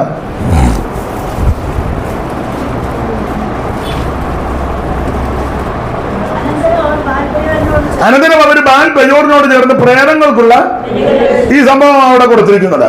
അനന്തരം അവർ ബാൽ ബയോറിനോട് ചേർന്ന് പ്രേതങ്ങൾക്കുള്ള ബലികളെ തിന്നു. അപ്പൊ ഇത് പ്രമാണമില്ലാത്ത വിഷയമാണ്. ഇത് പോയി ഇവർ ഭക്ഷിച്ച് പാനം ചെയ്ത് കഴിച്ചു. ബാൽപയോർ എന്ന് പറഞ്ഞാൽ ബിലിയാമിനോട് ചേർന്ന് പറഞ്ഞാൽ അന്യജാതിയിൽ നിന്ന് കല്യാണം കഴിക്കുന്നുണ്ട്, കുഴപ്പമൊന്നും. അതായത് ഉപദേശം. രക്ഷിക്കപ്പെട്ട് സ്നാനപ്പെട്ട് അഭിഷേകം പ്രാപിച്ച് തിരുമേശ കിടക്കുന്ന നീയെ ഈ വിധ അനുഭവങ്ങളിൽ പെടാത്തൊരു ബന്ധത കൂടാൻ പ്രമാണമില്ലെന്നുള്ളതാ പുസ്തകത്തിലെ പ്രമാണം. സ്തോത്രം. ഇപ്പൊ പിന്നെ അതൊന്നും പറഞ്ഞിട്ട് വലിയ കാര്യമില്ല. കാശും പുത്തനും ഒക്കെ നോക്കി കാര്യമൊക്കെ അങ്ങ് നടത്തുക. അവിടെ ഞാൻ എൻ്റെ വിഷയമല്ല, അതുകൊണ്ട് അങ്ങോട്ട് പോകുന്നില്ല.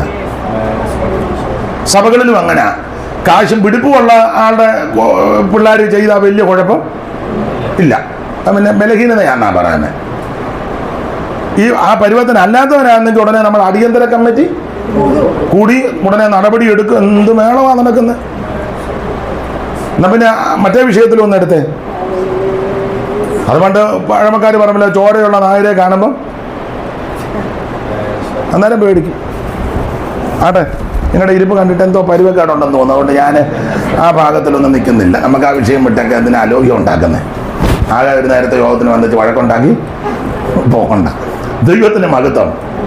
ഇവര് ബാൽപയോറിനോട് ചേർന്നു, ബിലിയാമിനോട് ചേർന്നു. ബിലിയാമിന്റെ ഉപദേശം എന്തുവായി? ബിലിയാമിന്റെ ഉപദേശം അന്യജാതിയിൽ നിന്ന് കല്യാണം കഴിക്കുന്നുണ്ട്, കുഴപ്പമൊന്നും ഇല്ല. അതാ ബിലിയാമിന്റെ ഉപദേശം. അതായത് ഇവന് പോകാൻ നേരത്ത് ഉപദേശം പറഞ്ഞു പോയി. ദൈവത്തിന് മഹത്വം. ഇങ്ങനെ ഇവര് ദൈവത്തിന് ഹിതമല്ലാത്ത കാര്യത്തിൽ ഇടപെട്ടത് കൊണ്ട് ഇവര് മരുഭൂമിയിൽ പാട്ടുപോയി. ദൈവമക്കൾ കർക്കശമായ ഉപദേശത്ത് നിൽക്കണം. ഇവര് ശിത്തീമിൽ വന്ന് മോവാബിലുമായിട്ട് ഇടപെട്ട് പരസംഗം ചെയ്തു. ദേവന്മാരുടെ ബലികൾക്ക് ക്ഷണിച്ചു. ഇവര് പോയി ഭക്ഷിച്ചു പാനം ചെയ്ത് ദേവന്മാരെ വണങ്ങി നമസ്കരിച്ചു. ഈ സന്ദർഭത്തിൽ മോശയും അഹരോനും എല്ലാം സമാഗമന കൂടാരത്തിന്റെ വാതിൽക്കൽ കരഞ്ഞു വിലപിച്ചിരിക്കുമ്പോൾ ഒരു ഇസ്രായേല്യൻ ഒരു മിദ്യാന്യ സ്ത്രീയുമായിട്ട് നേരെ പാളയത്തിലോട്ട് വന്നു. അവന്റെ പേര് സിമ്രി, അവളുടെ പേര് ഹോസ്ബി. അവളാണെങ്കിൽ ഒരു മിദ്യാന്യ പ്രഭുവിന്റെ മകളാ. യവനാണ് ശിമിയോൻ ഗോത്രത്തിൽ ശാലുവിന്റെ മകനാ. രണ്ടും നല്ല കനമുള്ള വീട്ടിലെയാ. മറ്റൊരു ജാതിയാന്ന് ഉള്ളു പിടിപ്പുണ്ട്. ഇത് പെന്തിക്കോസാന്നുള്ള അതും പിടിപ്പുള്ളതാ. അപ്പൊ അവർക്ക് എന്തും ആകാമല്ലോ. അന്നും അങ്ങനെ അവർക്കെന്തും മിണ്ടുന്നില്ല. അറിയാൻ മേലാത്തതാണോ, എന്നെ പൊട്ടം കളിപ്പിക്കുന്നതാണോ? അവർക്കെന്തും ആകാം. കാരണം അവന് ഒരു പ്രഭുവിന്റെ മകനാ, ശിമിയോൻ ഗോത്രത്തിൽ. കുറഞ്ഞ പുള്ളിയല്ല. അവളാണെങ്കിൽ ഒരു വായിക്ക് എന്നെ നോക്കിയിരിക്കാതെ വായിച്ചതാ.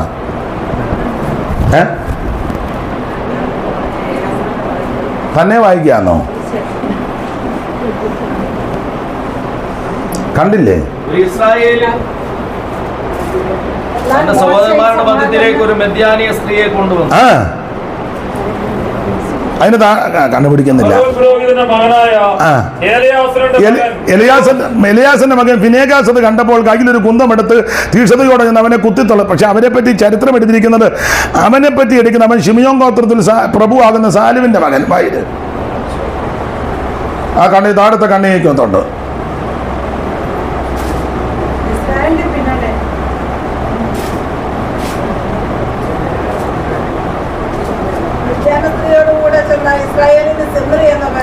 അവന്റെ പേര് സിമ്രി. പിന്നെ അവൻ ശിമിയോൻ ഗോത്രത്തിൽ ഒരു പ്രഭുവായ സാലുവിന്റെ മോനാ. അപ്പൊ ഇവൻ ശിമിയോൻ ഗോത്രത്തിൽ പ്രഭുവായ സാലുവിന്റെ മകൻ, പ്രഭുവിന്റെ മോനാ. അടുത്തത്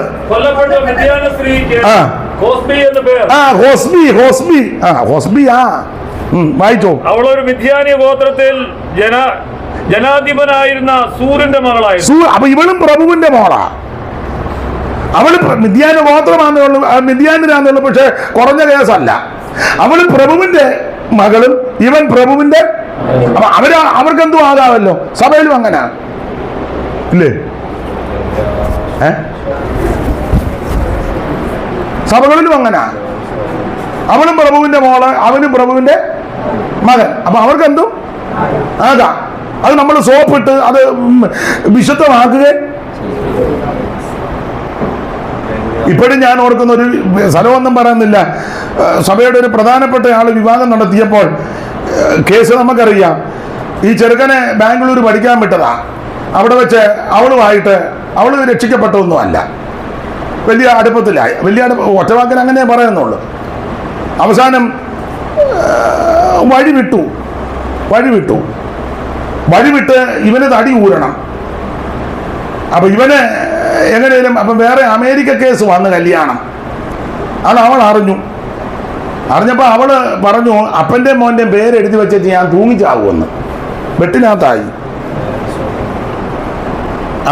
അപ്പൻ സഭയുടെ സെക്രട്ടറിയാ അന്ന്. അപ്പൻ്റെ മോൻ്റെ പേര് ഞാൻ എഴുതി വെച്ചിട്ട് നിന്നെ അങ്ങനെ ഞാൻ ജീവിക്കാനൊന്നും വെട്ടിനകത്തായി. ഒടുവിൽ അവളെ തന്നെ കല്യാണം കഴിക്കേണ്ടി വന്നു. വെട്ടിനകത്തായി. കല്യാണത്തിന്റെ തലേന്ന് കൊണ്ട് മുക്കി. അവളെ മുക്കിയെന്നല്ല, അവളെ സ്നാനപ്പെടുത്തി. പിറ്റേന്ന് കല്യാണം നടക്കുക.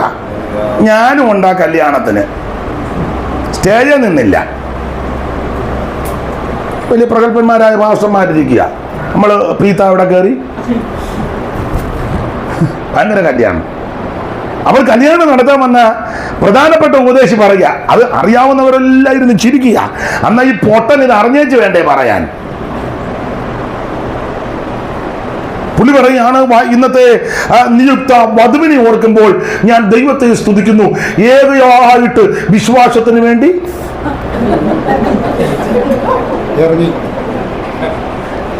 നടന്ന കാര്യമാണ്. പറഞ്ഞ മെയിൻ പാസ്റ്റർ ഇന്ന് രാവിലെ ഞാൻ പുള്ളിയെ കണ്ടു. സംസാരിച്ചില്ല. പുള്ളി വണ്ടിയാൽ അങ്ങോട്ട് പോകുന്നു, ഞാൻ വണ്ടിയെ. അപ്പൊ ഇത് അറിയാവുന്ന ആൾക്കാരെല്ലാം ഇരുന്ന്, പെണ്ണിന്റെ വീട്ടുകാരെല്ലാം ഓർത്തഡോക്സുകാർ, അവരെല്ലാം കുനിഞ്ഞിരുന്ന് ചിരിക്കുക. ദൈവമേ, പെരുങ്കള്ളനെല്ലാം നിന്ന്. ന്യായമല്ലേ? പുള്ളി ഇരുന്ന് പറയാ, ഈ നിയുക്ത വധുവിനെ ഓർക്കുമ്പോൾ ഞാൻ ദൈവത്തെ മഹത്വപ്പെടുത്തുന്നു, ഈ വിശ്വാസത്തിന് വേണ്ടി ഏകയായിട്ട്. അവളും ഹൃദയത്തിൽ ചിരിക്കുക, ഈ പൊട്ടൻ.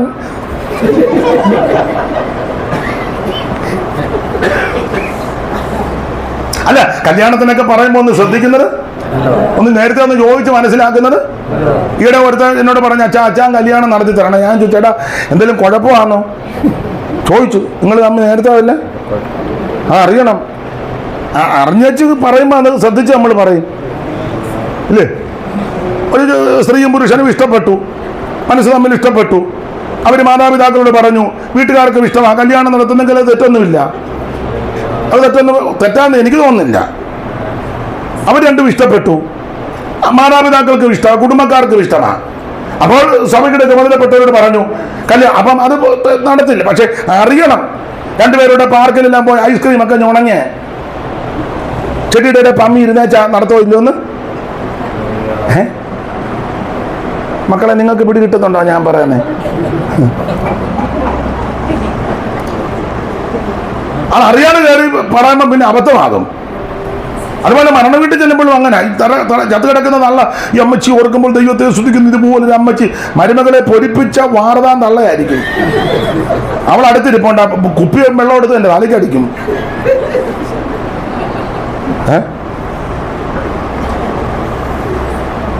നാട്ടുകാർക്ക് ഒരു ഗുണം ചെയ്യാത്ത തള്ളയായിരിക്കും. നമുക്ക് ചിലപ്പോൾ 10 രൂപ തന്നായിരിക്കും. അത് വെച്ചാൽ നമ്മൾ അനത്തുന്നത്. ഇതുപോലൊരു അമ്മച്ചി തള്ള ഒരു കോഞ്ഞാട്ട് പോലും അയലത്തുകാർക്ക് കൊടുത്ത തള്ളയല്ല. തൊണ്ണാൻ കുത്തിയത് പോലും നമ്മൾ കയറി അമ്മച്ചി നല്ല കനവാന്ന് പറയുമ്പോൾ വേണമെങ്കിൽ ഇങ്ങനെ പറഞ്ഞു, എന്നോടുള്ള ബന്ധത്തിൽ ഈ അമ്മ വളരെ അങ്ങനെ പറയുന്നതാണ്, തല്ലുകൊള്ളാതെ പോരാ. അപ്പം മരണ വീട്ടിലും കല്യാണത്തിനുമൊക്കെ കുറച്ച് കാര്യം ഒന്ന് നേരത്തെ അറിയുന്നത് നല്ലതാണ്.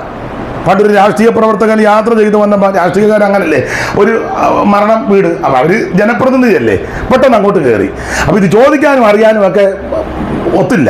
പുള്ളി കയറിയ ചെന്നുടനെ ജനപ്രതിനിധികൾക്ക് പല കാര്യങ്ങളല്ലേ, ഉടനെ തന്നെ മൈക്ക് കൊടുത്തു. പുള്ളി പറഞ്ഞു, ഈ വാത്സല്യ അപ്പച്ചനെ ഓർക്കുമ്പം എനിക്ക് ഒത്തിരി ബഹുമാനമുണ്ട്. കാരണം ഞാൻ ഈ വഴി എപ്പോഴും കടന്നുപോകും, ഞങ്ങൾ തമ്മിൽ മണിക്കൂറുകളോളം സംസാരിക്കുകയും രാഷ്ട്രീയമായും അല്ലെങ്കിൽ ഈ നാടിൻ്റെ കാര്യങ്ങളും പുരോഗതിയുമൊക്കെ അപ്പച്ചൻ ധാരാളം പറയുമായിരുന്നു. ഞങ്ങൾ ഇത് സംസാരിക്കുകയൊക്കെ ചെയ്യുമായിരുന്നു. കഴിഞ്ഞ ദിവസവും ഇതിനെ പോയപ്പോൾ ഞങ്ങൾ ഏറെ സമയം ഇരുന്ന ജനം മുഴുവൻ ചിരിക്കുക. കാരണം എന്നാ, ഈ അപ്പച്ചൻ സംസാരിക്കത്തുമില്ലായിരുന്നു, ചെവിയും കേൾക്കാറില്ലായിരുന്നു.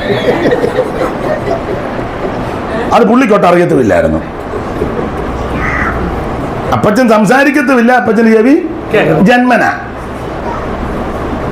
പുള്ളി പറയാ, ഞാൻ എപ്പം വരുമ്പോ അപ്പച്ചനുമായിട്ട് എന്താ വെട്ടിനകത്ത് വീണാണ്ടോ? അല്ല, ഞാനൊന്ന് സൂചിപ്പിച്ചെന്നേ ഉള്ളു. ദൈവത്തിന് മഹത്വം. വളരെ ശ്രദ്ധിക്കണം. ഇവര് മോബാബിയരുമായിട്ട് ഇടപെട്ട്, അവന്റെ പേര് സിമ്രി, അവരുടെ പേര് ഹോസ്ബി. പാളയത്തിനകത്തോട് കൊണ്ട് ആരും മിണ്ടിയില്ലല്ലോ, ഒരുത്തരും മിണ്ടിയില്ല. മോശം മിണ്ടിയില്ല, മോശ അനങ്ങിയില്ല. മോശ അനങ്ങാഞ്ഞ മോശ അതിനും എത്രയോ വർഷം മുമ്പ് കെട്ടിയച്ചിരിക്കുക മിഡിയാനിസ്ത്രീയെ. അതുകൊണ്ട് സിമ്രിയെ ഇവിടെ ഏതാന്ന് ചോദിച്ചാൽ അവൻ ചോദിക്കുക, അച്ഛാ അതേതാ അച്ഛാ? സിപ്പോറെ ചൂണ്ടിക്കൊണ്ട് പറയും. മനസ്സിലായില്ല. സിമ്രി ചോദിക്കുക, സിമ്രിയോട് മോശം ചോദിക്കുക ഇവിടെ ഏതാന്ന് ചോദിച്ചാൽ അവൻ പറയാം, അത് പറയാ അതാരാന്ന് ആദ്യം. അത് മോശ നല്ല ബുദ്ധിമാനാ, മോശം. പക്ഷേ അവിടെ അഗരോൻ പുരോഹിതന്റെ മകനാകുന്ന എലിയാസ് എന്ന മകൻ ഫീനേഗാസ് എന്ന് പറയുന്ന ഒരു യൗവനക്കാരൻ, അവൻ തീക്ഷണതയുള്ളവനാ. എല്ലാരും പെന്തിക്കോസ് ആണെങ്കിലും അവൻ തീക്ഷണതയുള്ളത് 1-2 കാണുള്ളൂ. അപ്പം പെന്തിക്കോസ, അമ്മ പെന്തിക്കോസ, വല്യമ്മ പെന്തിക്കോസ, വല്യപ്പ പെന്തിക്കോസ, സഹോദരങ്ങളൊക്കെ പെന്തിക്കോസ. ചിലപ്പോൾ ഞങ്ങളെല്ലാവരും ഈ സഭയിൽ അതൊക്കെ അഭിനന്ദിക്കുന്നു. പക്ഷെ അവിടെ തീക്ഷണതയുള്ളത് ചിലർക്കേ ഉള്ളൂ. അവരെയാ ദൈവം കരുത്തിലെടുക്കുന്നത്. എല്ലാം പെന്തിക്കോസാന്ന് പറഞ്ഞിട്ട് കാര്യമൊന്നുമില്ല. ദൈവം നോക്കുന്നത് തീക്ഷണതയോടെ നിൽക്കുന്ന ആരൊക്കെ ഒന്നല്ല. അഗരോൻ പുരോഹിതന്റെ മകനാകുന്ന എലിയാസിന്റെ മകനാകുന്ന ഫീനേഗാസ് ഉള്ളിൽ തീഷ്ണത ജ്വലിച്ച്, യഹോവ തീഷ്ണൻ, അവൻ തീഷ്ണത ജ്വലിച്ച് പെട്ടെന്നൊരു കുന്തമെടുത്ത് അന്തഃപുരത്തിനകത്ത് കയറി അവൻ ഈ കൃത്യ വിലോപം കാട്ടിയ ഹോപ്സിയെയും സിമ്രിയെയും ഉദരം തുളയുമെന്ന് കുത്തിക്കടത്തി.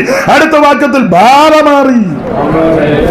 എന്നെ കേൾക്കുന്ന പ്രിയരേ, നിന്റെ കുടുംബത്തിന്റെ ബാധ മാറണമെങ്കിൽ ശുദ്ധീകരണം നടക്കണം. സഭയോട് ബന്ധപ്പെട്ട് ബാധകൾ മാറണമെങ്കിൽ സഭയ്ക്കകത്ത് ശുദ്ധീകരണം ഉണ്ടായിരിക്കണം. വ്യക്തി ജീവിതത്തിൽ വിടുതൽ ഉണ്ടാകണമെങ്കിൽ വ്യക്തിപരമായി ശുദ്ധീകരണം ഉണ്ടാകണം. എവിടെ ശുദ്ധീകരണമുണ്ട് അവിടെ വിടുതലുമുണ്ട്. അങ്ങനെ മാറിയെന്ന ഈ വിഷയമാണ് ഇവരെ പട്ടുപോകാൻ പ്രധാനപ്പെട്ട ഒരു കാര്യം.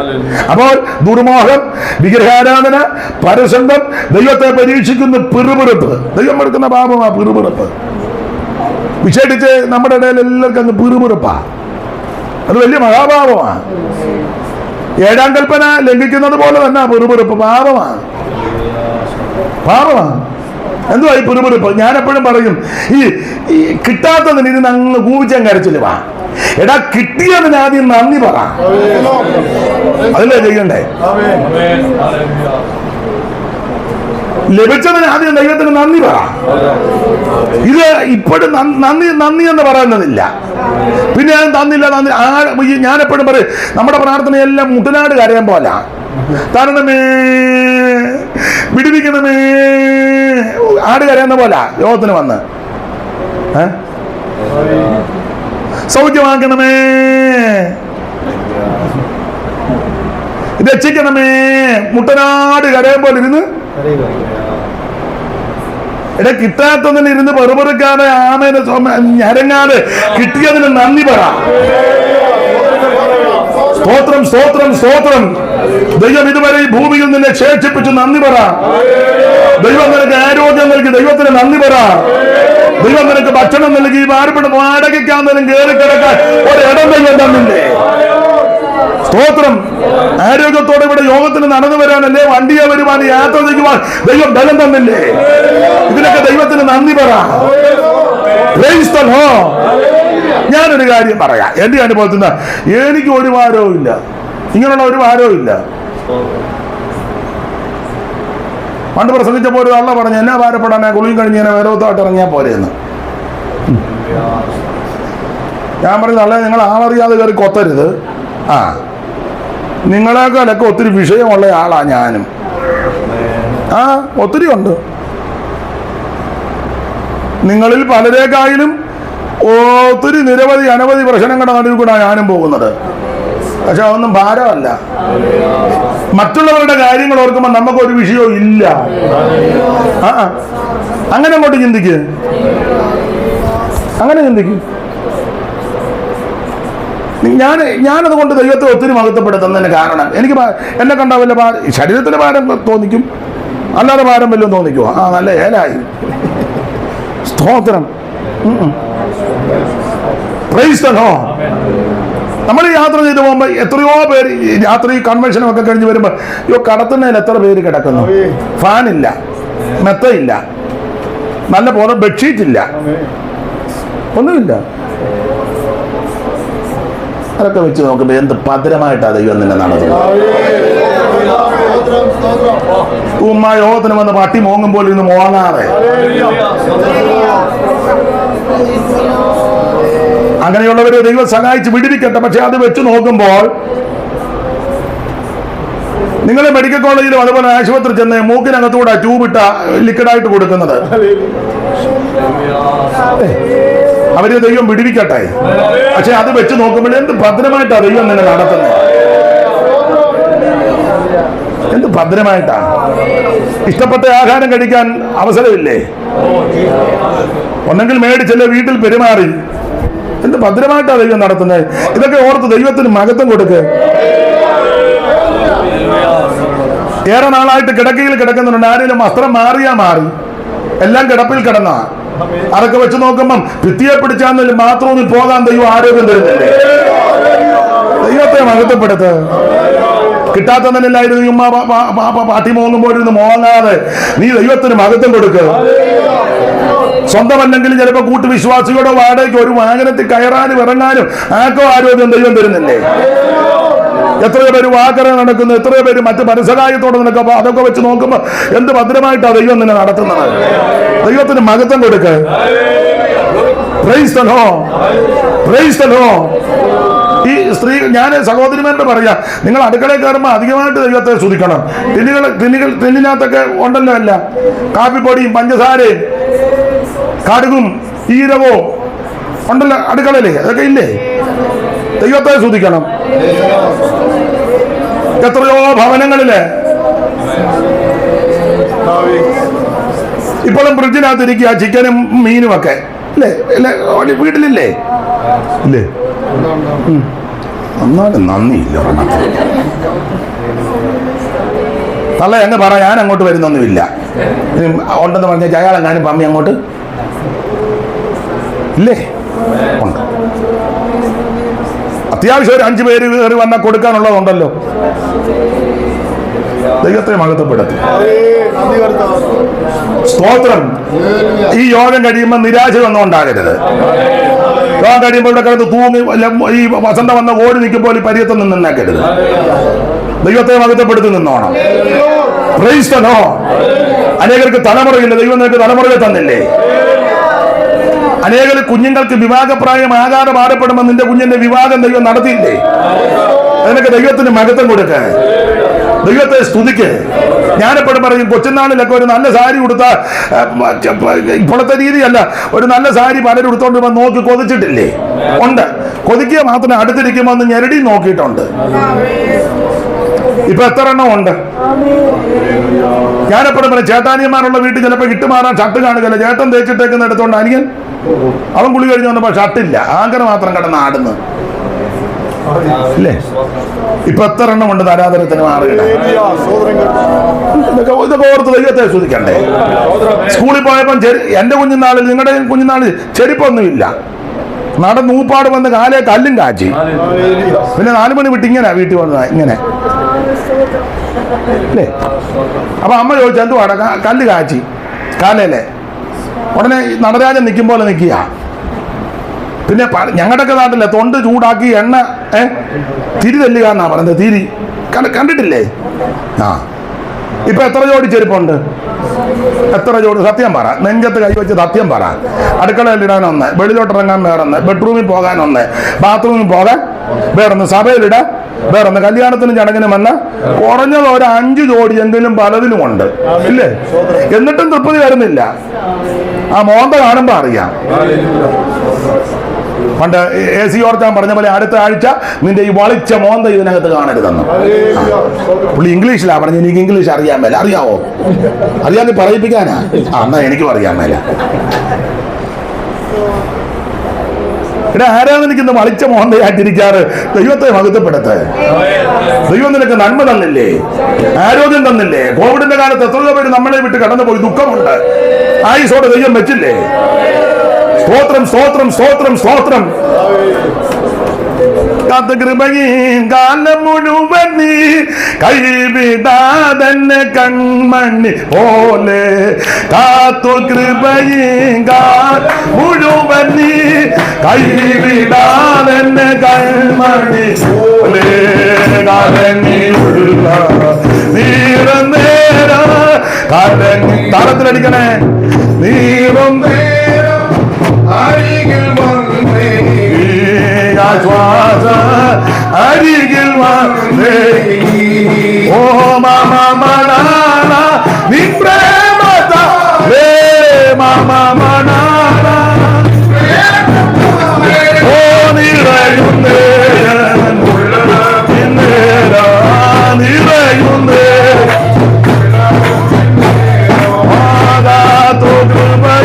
കാലം മുഴുവൻ കൈവിടാതെന്നെ കൺമണി പോലെ കാത്തു. കാലം മുഴുവൻ നീ കൈവിടാതെന്നെ കൺമണി പോലെ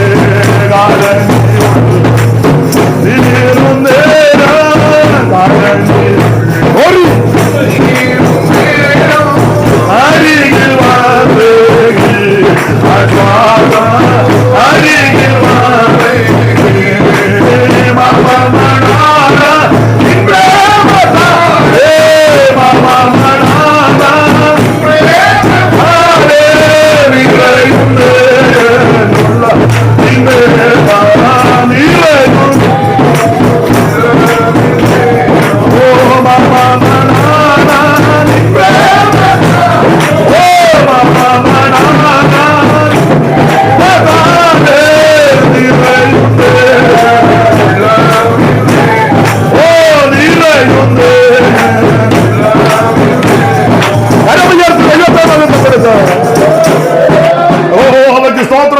അവൻ നല്ലവനല്ലോ.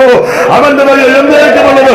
ഏകനായി മഹാത്ഭുതങ്ങളെ പ്രവർത്തിക്കുന്നവൻ അവൻ നല്ലവനല്ലോ. അവന്റെ ദയ എന്നേക്കുമുള്ളത്.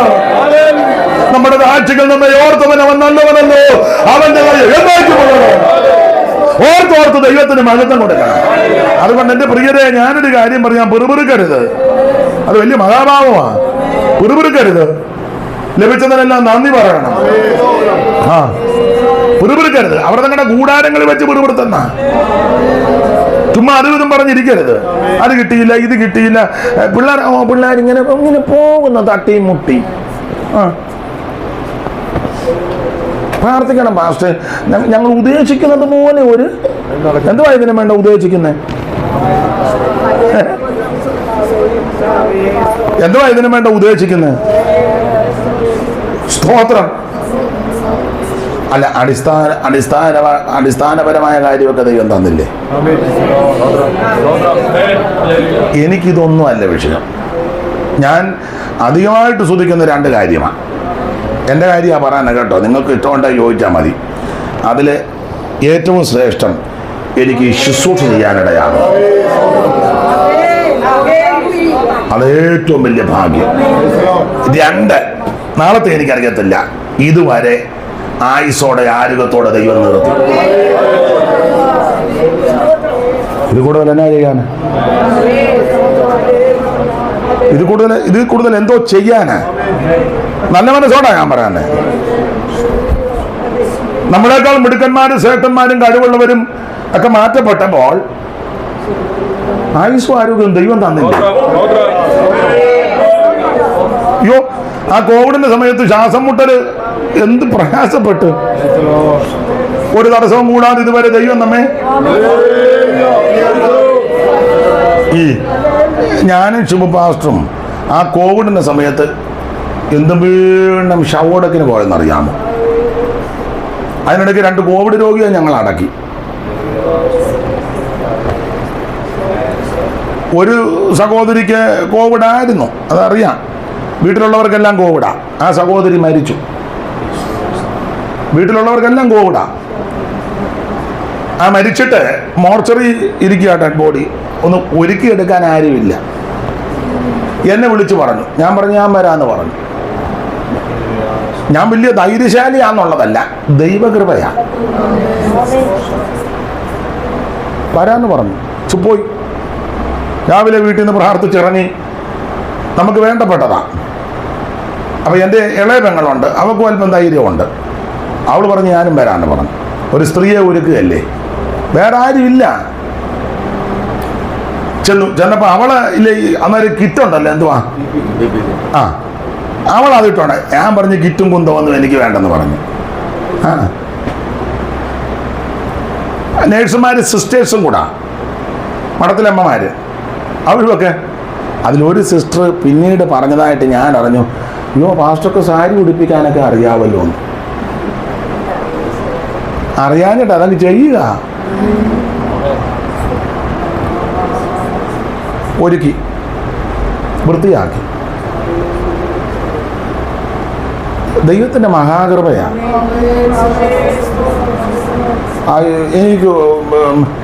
എനിക്ക് കോവിഡ് വന്നില്ല.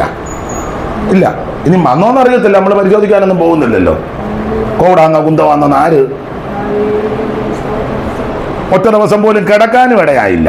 ഒറ്റ ദിവസം പോലും. അഹങ്കരിച്ച് പറഞ്ഞതല്ല, ദൈവത്തിൻ്റെ മഹാകൃപയാണ്. ഒരു ദിവസം പോലും കോവിഡാണെന്നും പറഞ്ഞ് കിടക്കാൻ ദൈവം അനുവദിച്ചില്ല. എല്ലായിടങ്ങളിലും പോയി, ശുശ്രൂഷകൾക്കായി പോയി. സാധാരണ കോവിഡിന്റെ സമയത്ത് സഭകളെല്ലാം പൂട്ടിയപ്പോൾ ഞങ്ങൾ ദൈവകൃപയെ ശരണപ്പെട്ട് തിരുവല്ലയിൽ ഒരു സഭ തുടങ്ങി. ഭയങ്കര നിയമമൊക്കെ ആയിരുന്നു. ഒരിക്കൽ 10 പേർക്കൊക്കെ അന്ന് ആരാധിക്കാൻ വരാം. അപ്പം ഒരു ഞായറാഴ്ച ഈ അവിശ്വാസമുള്ളവന്മാരും ഉണ്ടല്ലോ. ഒരുത്തം വന്ന് പറഞ്ഞു, എൻ്റെ അടുക്ക വന്ന് പറഞ്ഞു, അച്ഛാ ഇന്ന് സഭായനം നടത്തരുത്. ഞാൻ ചോദിച്ചാൽ അതിനാ? ഭയങ്കര നിയമമാണ്, പോലീസുകാരിങ്ങനെ കറങ്ങി നടക്കുക. ഞാൻ പറഞ്ഞടാ ഇനി വാ, ഇവിടെ സഭായകം ഇന്ന് നടക്കും. അവനോട് പറഞ്ഞു, പോലീസ് വരികയാണെങ്കിൽ നീ അന്നേരം പോലീസോട് പറയാം, സാറേ ഞങ്ങൾ നിരപരാധി ആണ്ട് അയാളാ ഇതെല്ലാം ഒപ്പിച്ചേക്കുന്നെന്ന് നീ എന്നെ ചൂണ്ടി പറഞ്ഞോണം. എന്ന് വെച്ചാൽ നീ ഓടിക്കോണം. ആ നീ ഓടിക്കണം പറഞ്ഞു കൊടുത്തേക്കണം. അയാൾ ഒറ്റൊരുത്തനാ ഞങ്ങളെ. അവിടെ പോലീസും വന്നില്ല, സഭായവും മുടങ്ങിയില്ല, ഒരു കുഴപ്പവും വന്നില്ല. ഒരൊറ്റ ഞായറാഴ്ച പോലെ കർത്തൃമേശയും മുടങ്ങിയിട്ടില്ല. പാസമാരിൽ ഇങ്ങനെ ആലിന് തുള്ളും പോലെ വന്നു. 1 വർഷം 1.5 വർഷം കഴിഞ്ഞ എലിവശം നിന്ന പോലെ ഇച്ചിരി മനസ്സിലാകാരിയാണോ? ഇവിടെ അതൊക്കെ വെച്ച് നോക്കുമ്പോൾ എന്ത് ഭദ്രമായിട്ടാണ് ദൈവം നമ്മെ നടത്തിയത്. ഇതൊക്കെ ഓർത്ത് ദൈവത്തിന് മഹത്വം കൊടുക്കുക. ആരോഗ്യം ദൈവം തന്നില്ലേ, നന്മ തന്നില്ലേ, ഭക്ഷണം തന്നില്ലേ, പാർപ്പിടം തന്നില്ലേ, വസ്ത്രം തന്നില്ലേ. ഇത് കൂടുതലൊക്കെ ദൈവം എന്നാ ചെയ്യാനാ? ശ്വാസം എടുക്കാനും വിടാനും ഒക്കെ ദൈവം, അതുതന്നെ വലിയ മഹാഭാഗ്യമല്ലേ. ചുമ്മാ പെറുപെറുക്കരുത്, നിരാശ ഒന്നും ഉണ്ടാകരുത്. നമ്മളെ കാണുന്നവർക്ക് സന്തോഷം ഉണ്ടാകണം. സ്തോത്രം. ലോകത്തിന് വരുമ്പോഴും പോകുമ്പോഴും നല്ല പടക്കുതിര പോകുമ്പോലെ പോകണം. ഇതാ കരഞ്ഞും കൂവിയുള്ള വരവും ഇരിക്കുന്ന കാണില്ല, തൂങ്ങിച്ചത്ത പോലെ. നീ ഒന്നും ഇരിക്കുന്നിടത്ത് ഒരു പൂഞ്ഞാൻ പോലും വന്ന് കയറുകയല്ല, ഉള്ളതുകൂടെ പോവുകയുള്ളൂ. നല്ല സന്തോഷത്തോടിരിക്കണം. എന്റെ ദൈവം എന്നെ രക്ഷിച്ചു, എന്റെ ദൈവം എന്നെ നടത്തി, എന്റെ ദൈവം എന്നെ പുലർത്തി, ആവശ്യമുള്ളതൊക്കെ ദൈവം എനിക്ക് നൽകി, മേലിന് നൽകുവാൻ ദൈവം വിശ്വസ്തൻ. ഒരു കാര്യം പറഞ്ഞങ്ങ് നിർത്താം. മനുഷ്യർക്ക് നടപ്പല്ലാത്ത പരീക്ഷ നിങ്ങൾക്ക് എന്ന് പറഞ്ഞാൽ നിനക്ക് സഹിക്കാൻ പറ്റാത്തതൊന്നും ദൈവം തരികയില്ല, തരത്തില്ല. ഈ നമുക്ക് എന്തൊക്കെ സഹിക്കാമെന്ന് ദൈവത്തിന് അറിയാം. അതേ തരുവുള്ളൂ, അല്ലാത്തൊന്നും ദൈവം തരികയല്ല.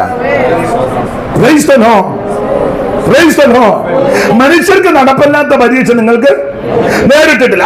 ദൈവം വിശ്വസ്തൻ. പിന്നെ നിങ്ങൾക്ക് കഴിയുന്നതിന് മീതെ അപ്പൊ കഴിയുന്നതേ ദൈവം തരുവുള്ളൂ. ഈ യെശയ്യാ പ്രവചനത്തിൽ ഒരു വാക്യമുണ്ട്, കരിഞ്ജീരകത്തിന്റെയും ജീരകത്തിന്റെയും മുകളിൽ കൂടെ മെതിവണ്ടി കയറ്റത്തില്ല. ആ വാക്യം ഒന്ന് വായിച്ചേ, 28-27 ഒന്ന് വായിച്ചേ, എടുത്തവര്. വായിച്ചോ സഹോദരി. അത് എത്ര റെഫറൻസ് എന്ന് പറഞ്ഞേ? 27 തന്നെ അല്ലേ? ഉറക്കെ വായിച്ചോ. കരിഞ്ജീരകം മെതിവണ്ടി കൊണ്ട് മെതിക്കുന്നില്ല. പിന്നെ ജീരകത്തിന്റെ മേൽ വണ്ടിച്ചക്രോ, സ്തോത്രം. പിന്നെ കരിഞ്ജീരകം അടികൊണ്ടും അങ്ങനെ ചെയ്യുള്ളൂ. ജീരകത്തിനും കരിഞ്ജീരകത്തിനും വടിയും കോലുവാ. അതിന്റെ മണ്ടയിലോട്ട് വണ്ടിച്ചക്രം കയറ്റുകയല്ല, മെതിവണ്ടിയും കയറ്റുകയല്ല. മനസ്സിലായി കാണും. നിന്റെ മണ്ടേ ദൈവം മെതിവണ്ടി കയറ്റുകയല്ല, നിന്റെ മണ്ടേ ദൈവം വണ്ടിച്ചക്രവും കയറ്റുകയല്ല. പിന്നെ ഇടയ്ക്ക് ഒരു കോല് കൊണ്ടൊക്കെ തല്ലും, ഇടയ്ക്ക് ഒരു കോലിന്റെ അടി വടി കൊണ്ടൊരു കൊട്ടുമൊക്കെ. അത് ദോഷത്തിനല്ല, നന്മയ്ക്കാണ്. അപ്പൻ ശിക്ഷിക്കാത്ത മക്കൾ എവിടെ ഉള്ളൂ? ബാലശിക്ഷ നിരസിക്കരുത്. നിരസിച്ചാൽ നീ കൗലടേവനാ. പക്ഷെ വണ്ടിച്ചക്രം നിന്റെ മണ്ടേ കയറ്റുകയല്ല, മെതിവണ്ടിയെ കയറ്റി ഉരുട്ടത്തുമില്ല. നിനക്ക് സഹിക്കാൻ പറ്റാത്ത ദൈവം തരത്തില്ല, നിനക്ക് വായിക്കാൻ പറ്റാത്ത ദൈവം തരത്തില്ല. ദൈവത്തിന്റെ ഭാഗ്യവേ, ഇന്ന് നമ്മൾ നിന്നെ വിടുവിക്കുന്നത് ദൈവമാണ്.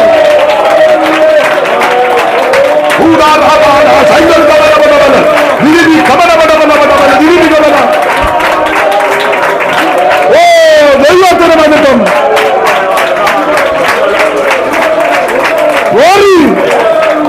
ആ പഴയ പാട്ടിന്റെ വരിയൊന്ന് ചേർന്ന് പഠിക്കാൻ. ദോഷമായിട്ടൊന്നു എന്നോ എന്റെ ദാതൻ ചെയ്യുക ഇല്ല, ദോഷമായിട്ടൊന്നു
നിനക്ക് സഹിക്കാൻ പറ്റാത്തതൊന്നും ദൈവം തരത്തില്ല, നിന്നെ കൊണ്ട് വഹിക്കാൻ പറ്റാത്തതൊന്നും ദൈവം തരികയില്ല.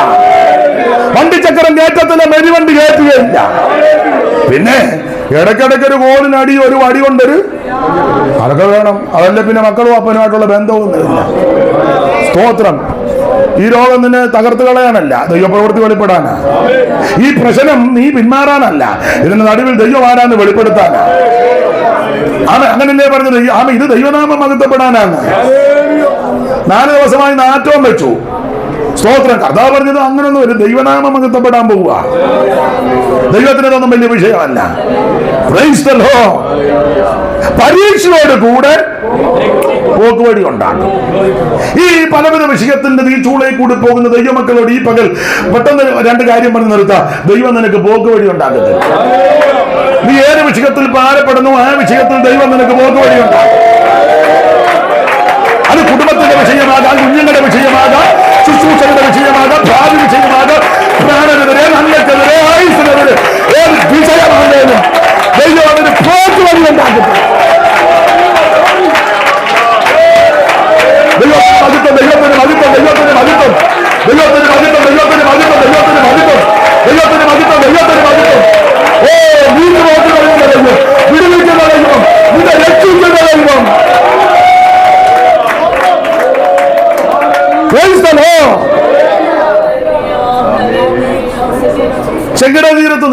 തുമ്പിച്ചെങ്കട് ഇരുവശവും പർവ്വതം. പുറകെ വലിയ ശബ്ദം. നോക്കിയപ്പോൾ പറവോൻ സെലക്ട് ചെയ്ത 600 മൃഗങ്ങളും വേറെ രഥങ്ങളും പാഞ്ഞു വരിക. ആകെ ഭാരപ്പെട്ടു. ചിലരോടത്ത് വെള്ളം കുടിച്ചാകും. ചിലർ ചിന്തിച്ചത് പറവോൻ മിക്കവാറും പിടിച്ച് കണ്ടിക്കും. ചിലർ ചിന്തിച്ചു മലവഴി വലിഞ്ഞു കയറാൻ നോത്താ മിക്കവാറും പിടിവിട്ട് താഴെ വീടാൻ. ചുരുക്കി പറഞ്ഞാൽ ഇവർ ചിന്തിച്ച് ചാകും, എല്ലാം ചാകും. പരീക്ഷയാണ്. അപ്പൊ ഇവർ പിറുപിറുത്തു. മോശയോട് പറഞ്ഞു, അവിടെ ആയിരുന്ന ചവക്കോട്ടെയെങ്കിലും നല്ലൊരു അടക്കമെങ്കിലും, സ്വർഗത്തിൽ പോകാതിരിക്കും. രണ്ടാമത്തെ കാര്യം അടക്കമെങ്കിലും. ഇപ്പൊ അതാണല്ലോ, സ്വർഗത്തിൽ പോകണമെന്നല്ലല്ലോ വിഷയം, അടക്കം നല്ല. തന്തേം തള്ളേം ജീവിച്ചിരിക്കുമ്പോൾ ഒരു ഉമ്മ കൊടുക്കല്ലേ, അത്ത് കഴിയുമ്പോൾ മാറി ഉമ്മ. മരുമകളുടെ ഉമ്മയാക്ക് കേമപ്പെട്ട ഉമ്മ. ചുമ്മ വെളച്ചില്. ഈ തള്ള ജീവിച്ചിരുന്നപ്പോ ഇവിടെ വെള്ളം കൊടുത്തത് വല്ല വീട്ടിൽ കയറ്റിയത്. എല്ലാവരുടെയും കാര്യമല്ല. പിന്നെ നാട്ടുകാരെ കാണിക്കാൻ, വീഡിയോയിൽ കാണിക്കാൻ. ഉമ്മ വെക്കുമ്പോൾ നോക്കുക ഒക്കുന്നുണ്ടോ എന്ന്. ജീവിച്ചിരിക്കുമ്പോൾ ഉമ്മ കൊടുക്കാറുന്ന തള്ള 2 കൊല്ലം കൂടെ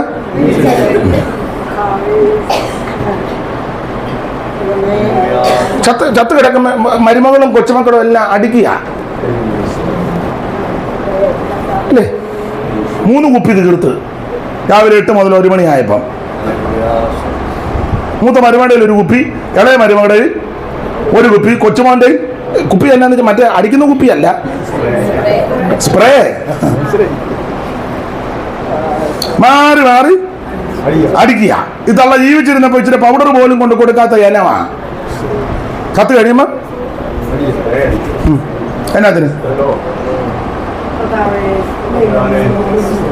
ലാസ്റ്റ് ആ പെട്ടിയുടെ സൈഡ് കുപ്പിയും വെച്ച് കൊടുത്തു. അമ്മച്ചി കൊണ്ടുപോകോളാൻ എന്ന് പറഞ്ഞാൽ അമ്മച്ചി കല്ലറ കിടന്ന് അടിയല്ലേ. ജീവിച്ചിരിക്കുമ്പോ നീ ഇതൊക്കെ ചെയ്യേ. സ്തോത്രം. അപ്പൊ ചാകുമെന്നുള്ളത് ഉറപ്പായി. അവിടെ നല്ല ചവക്കോട്ടെ. എങ്ങനെ പരീക്ഷ. തമ്പുരാനോട് മോശയോട് ദൈവം പറഞ്ഞേടാ മിണ്ടാതിരിക്കാൻ പറ. ചുമ്മാ ഈ ഗുണം വരാത്തവനല്ല, നാവടക്ക്. വിശ്വാസമില്ലാത്തവനും പ്രത്യാശയില്ലാത്തവനും ദൈവമായിട്ട് ബന്ധമില്ലാത്തവൻ മിണ്ടരുത്. നീ ദൈവത്തെ ഓർത്ത് സാക്ഷിക്ക് എഴുന്നേൽക്കുകയും ചെയ്യരുത്. നീ എഴുന്നേറ്റാൽ ചിലരുടെ വിശ്വാസവും കൂടെ ചില പറഞ്ഞു കേട്ടില്ലോ, ദൈവനാമത്തിന് മഹത്വം ഉണ്ടാകട്ടെ, 30 കൊല്ലമായിട്ട് കൃപയോ ഇന്ന് വരെ ഒരു വിടുതൽ. 30 കൊല്ലമായിട്ട് ഇതിനകത്ത് വന്ന് ഇന്ന് വരെ വിടുതലില്ലെന്ന്. പുതുതായിട്ട് വന്നവൻ അന്തം വിട്ടു പോവാടാ. 30 കൊല്ലമായവന് ഇതുവരെ. ഞാനിപ്പോ അങ്ങോട്ട് ചെന്നോളാം. അപ്പൊ എന്റെ കാര്യം ദൈവത്തെ ഓർത്ത് നിന്നെ കെട്ടിയെടുത്ത് എഴുന്നേക്കാതിരിക്കുന്നതാ. സ്തോത്രം. എടാ വിശ്വാസമുള്ളവൻ എഴുന്നേറ്റ് പറ, ഞാൻ 30 കൊല്ലമായി കൃപയുമെന്ന് എന്റെ ദൈവം എന്നെ ഭദ്രമായി നടത്തി. അനവധി കഷ്ടങ്ങളും അനർത്ഥങ്ങളും കാരണമാക്കി ദൈവം ഞങ്ങളെ നടത്തി. കാലടിയാകാൻ അനുവദിച്ചില്ല. ദൈവം ഞങ്ങൾക്ക് രോഗശാന്തി നൽകി. ദൈവം ഞങ്ങൾക്ക് വീട് നൽകി. ദൈവം ഞങ്ങൾക്ക് നന്മ നൽകി. ദൈവം എന്റെ കുഞ്ഞുങ്ങളെ ഉയർത്തി. ദൈവം എനിക്ക് നന്മ നൽകി. വിടുതലിന്റെ സാക്ഷ്യം പറ. സ്തോത്രം. ഇവരെ ഈ ആവശ്യമില്ല പരാജയമാ മുഴുവൻ. തമ്പുരാൻ അതുകൊണ്ട് പറഞ്ഞു മിണ്ടായിരിക്കാൻ പറയാൻ പറഞ്ഞു. ഈ ചിലതിനോട് പറഞ്ഞു മിണ്ടായിരിക്കാൻ പറഞ്ഞു. മതിൽ ചുറ്റിയപ്പോൾ പറഞ്ഞു മിണ്ടിപ്പോരെന്ന് പറഞ്ഞു. അക്ഷരം മിണ്ടാതെ ഒരുത്തന്നെ മിണ്ടണമെന്നുണ്ട്. ചാക്കോച്ച ഇത് ചുറ്റിക്കാനാന്ന് തോന്നുന്നെന്ന് പറയണമെന്നുണ്ട്. പക്ഷേ അല്ല, അങ്ങനെ പറയാന്നേ മറ്റവനും പറയും എനിക്കും തോന്നിയടാ ചുറ്റിക്കാനാന്ന്. അത് പറഞ്ഞ് പാളയം മുഴുവൻ മിണ്ടാതെ വിട്ടു. ചില വിഷയത്തിൽ മിണ്ടരുത്. അപ്പഴേ പറഞ്ഞ് മിണ്ടരുതെന്ന് പറ. മോശയോട് ദൈവം പറഞ്ഞു നീ വടിയില്ലേ, വടി ഉണ്ട്, വടിയെടുത്ത് ചെങ്കടലിൽ മേൽ നീട്ടാൻ പറഞ്ഞു. മോശ പെട്ടെന്ന് വടിയെടുത്ത് ചെങ്കടൽ ഇങ്ങനെ നീട്ടി. ഞാനും നിങ്ങൾ വലിയ ഗുണപ്പെടാത്തവരൊക്കെ അതിനിടെ പറഞ്ഞ് ഇവിടെ ഇത്രയും വലിയ പ്രശ്നം എന്താ, ഇയാൾ ഈ കമ്പ് നീട്ടിക്കൊണ്ട് ഞാൻ എടുക്കുക. നമ്മളങ്ങനെ പറയുകയല്ലേ. പുറകെ ചെലുത്താൻ വരുന്നു പിടിക്കാൻ, മുമ്പിൽ ചെങ്കടൽ വായും പിളർന്ന് നിൽക്കുന്നു. ലക്ഷക്കണക്കിന് ജനം. അയാൾ പിന്നെ നിൽക്കുക ഉണക്കക്കമ്പുമായിട്ട്. നിങ്ങളോ ഞാനോ ആയിരുന്നു പറയാം, ആ കമ്പ് മേടിച്ച് അയാളുടെ തലയടിച്ച് പൊട്ടിക്കണം. അയാൾ എന്നാ പറഞ്ഞാലേക്ക് കമ്പുകറ കൊള്ളാം.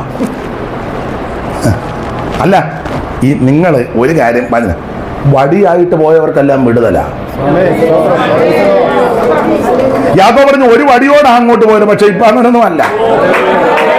സ്തോത്രം സ്തോത്രം സ്തോത്രം. ഗോലിയാത്ത് പറഞ്ഞു നീ വടിയായിട്ട് വരാൻ ഞാൻ എന്നാടാ നായാണോ എന്ന്. പക്ഷെ അവിടെ വിടുതൽ നടന്നു. മോശയുടെ കയ്യിൽ ഒരു വടിയുണ്ട്, അതും വിടുതലാ. തമ്പുരാൻ വടിയെടുത്ത് ചെങ്കടലിൽ നീട്ടാൻ പറഞ്ഞു. മോശ വടിയെടുത്ത് നീട്ടി. വിശ്വാസമില്ലാത്തവൻ, പ്രത്യാശയില്ലാത്തവൻ, ദൈവമില്ലാത്തവൻ, ദൈവമായിട്ട് ബന്ധമില്ലാത്തവൻ പറയാൻ ആരാണ്ട് കമ്പ് പിടിച്ചു നിൽക്കുന്നുണ്ട്. പക്ഷേ വെളിപ്പാടുള്ള ദർശനമുള്ളവൻ നോക്കിയപ്പോൾ മോശ ഇങ്ങനെ വടി പിടിച്ചിങ്ങനെ നിൽക്കുമ്പം മോശയുടെ വലങ്കയുടെ മീതെ യഹോവയുടെ മഹത്വമുള്ള ഭുജം. നിങ്ങൾ ആ യെശയ്യാ പ്രവചനം 63-ാം അധ്യായത്തിന്റെ 12-ാമത്തെ വാക്യം വായിച്ച് യെശയ്യാ പ്രവചനം 63:12 ഉറക്കെ ഒന്ന് വായിച്ചേ. തന്റെ മഹത്വമുള്ള ഭുജം മോശയുടെ വലങ്കൈക്കൽ ചെല്ലുമാറാക്കി. മതി, മോശയുടെ വലങ്കൈക്കൽ ദൈവത്തിന്റെ മഹത്വമുള്ള ഭുജം വന്നെന്ന്. മനുഷ്യക കണ്ണുകൊണ്ട് നോക്കുമ്പോൾ മോശ വടിയും പിടിച്ചു നിൽക്കുന്നു. പക്ഷേ ആത്മക്കണ്ണ് തെളിഞ്ഞോ പറയുക, മോശയുടെ വലങ്കയുടെ മീത് യഹോവയുടെ മഹത്വമുള്ള ഭുജം വന്നു. നീ ഒറ്റയ്ക്കുള്ളായിരിക്കും നിന്റെ വീട്ടിൽ കൈവൊക്കെ പ്രാർത്ഥിക്കാൻ. നീ അല്ല, നിന്റെ കൈയുടെ മീത് യഹോവയുടെ മഹത്വമുള്ള ഭുജമുണ്ട്. സഭയ്ക്കകത്ത് 2-3 പേരെ കാണുക കൈവൊക്കെ പ്രാർത്ഥിക്കാൻ. മതി, അവരുടെ മീത് യഹോവയുടെ മഹത്വമുള്ള ഭുജമുണ്ട്. ഹല്ലേലൂയ. എന്റെ വാക്കുകൾ നിർത്തുക. കൈയുടെ മുകളിൽ ദൈവത്തിന്റെ മഹത്വമുള്ള ഭുജം. തമ്പുരാൻ സ്വർഗത്തിൽ സഭ കൂടി വെച്ചത് ദൂതനെ വിളിച്ചു പറഞ്ഞ് താനോട്ട് എല്ലാം പറഞ്ഞു. ചെങ്കടല് വായും പിളർന്ന് നിൽക്കുക. ദൂതം വന്നൊരു ഒറ്റ അടി ചെങ്കടൽ 7 കൈവടിയായിട്ട് ചെതറി. യെശയ്യാ പ്രവചനത്തിൽ വായിക്കുന്ന ചെരുപ്പ് നനയാതെ മറുകര കയറ്റി. പരീക്ഷയോടുകൂടെ പോക്കുവഴിയുണ്ട്. വെള്ളം കുടിച്ചാകുമെന്നൊക്കെ ചിന്തിച്ചതാ. ചെലുത്താൻ പുറകെ വന്ന് കണ്ടിക്കുമെന്നും ചിന്തിച്ചതാ. വലിയ പ്രതിസന്ധി, വലിയ പരീക്ഷ. പക്ഷേ ആ പരീക്ഷയോടുകൂടെ ദൈവം പോക്കുവഴി ഉണ്ടാക്കി കൊടുത്തു. ഇന്ന് പകൽ ഏതെങ്കിലും വിഷയത്തിൽ ഭാരത്തോടെ ഞരക്കത്തോടെ വന്ന ആരെങ്കിലും എന്നെ കേൾക്കുന്നെങ്കിൽ നിരാശപ്പെട്ടു പോകരുത്, പകരരുത്. ദൈവം നിനക്ക് പോക്കുവഴി ഉണ്ടാക്കും. ദൈവം നിന്റെ പ്രശ്നങ്ങൾക്ക് പരിഹാരം വരുത്തും. ഓ ദൈവത്തിന്റെ വിടുതൽ, ദൈവീയ വിടുതൽ.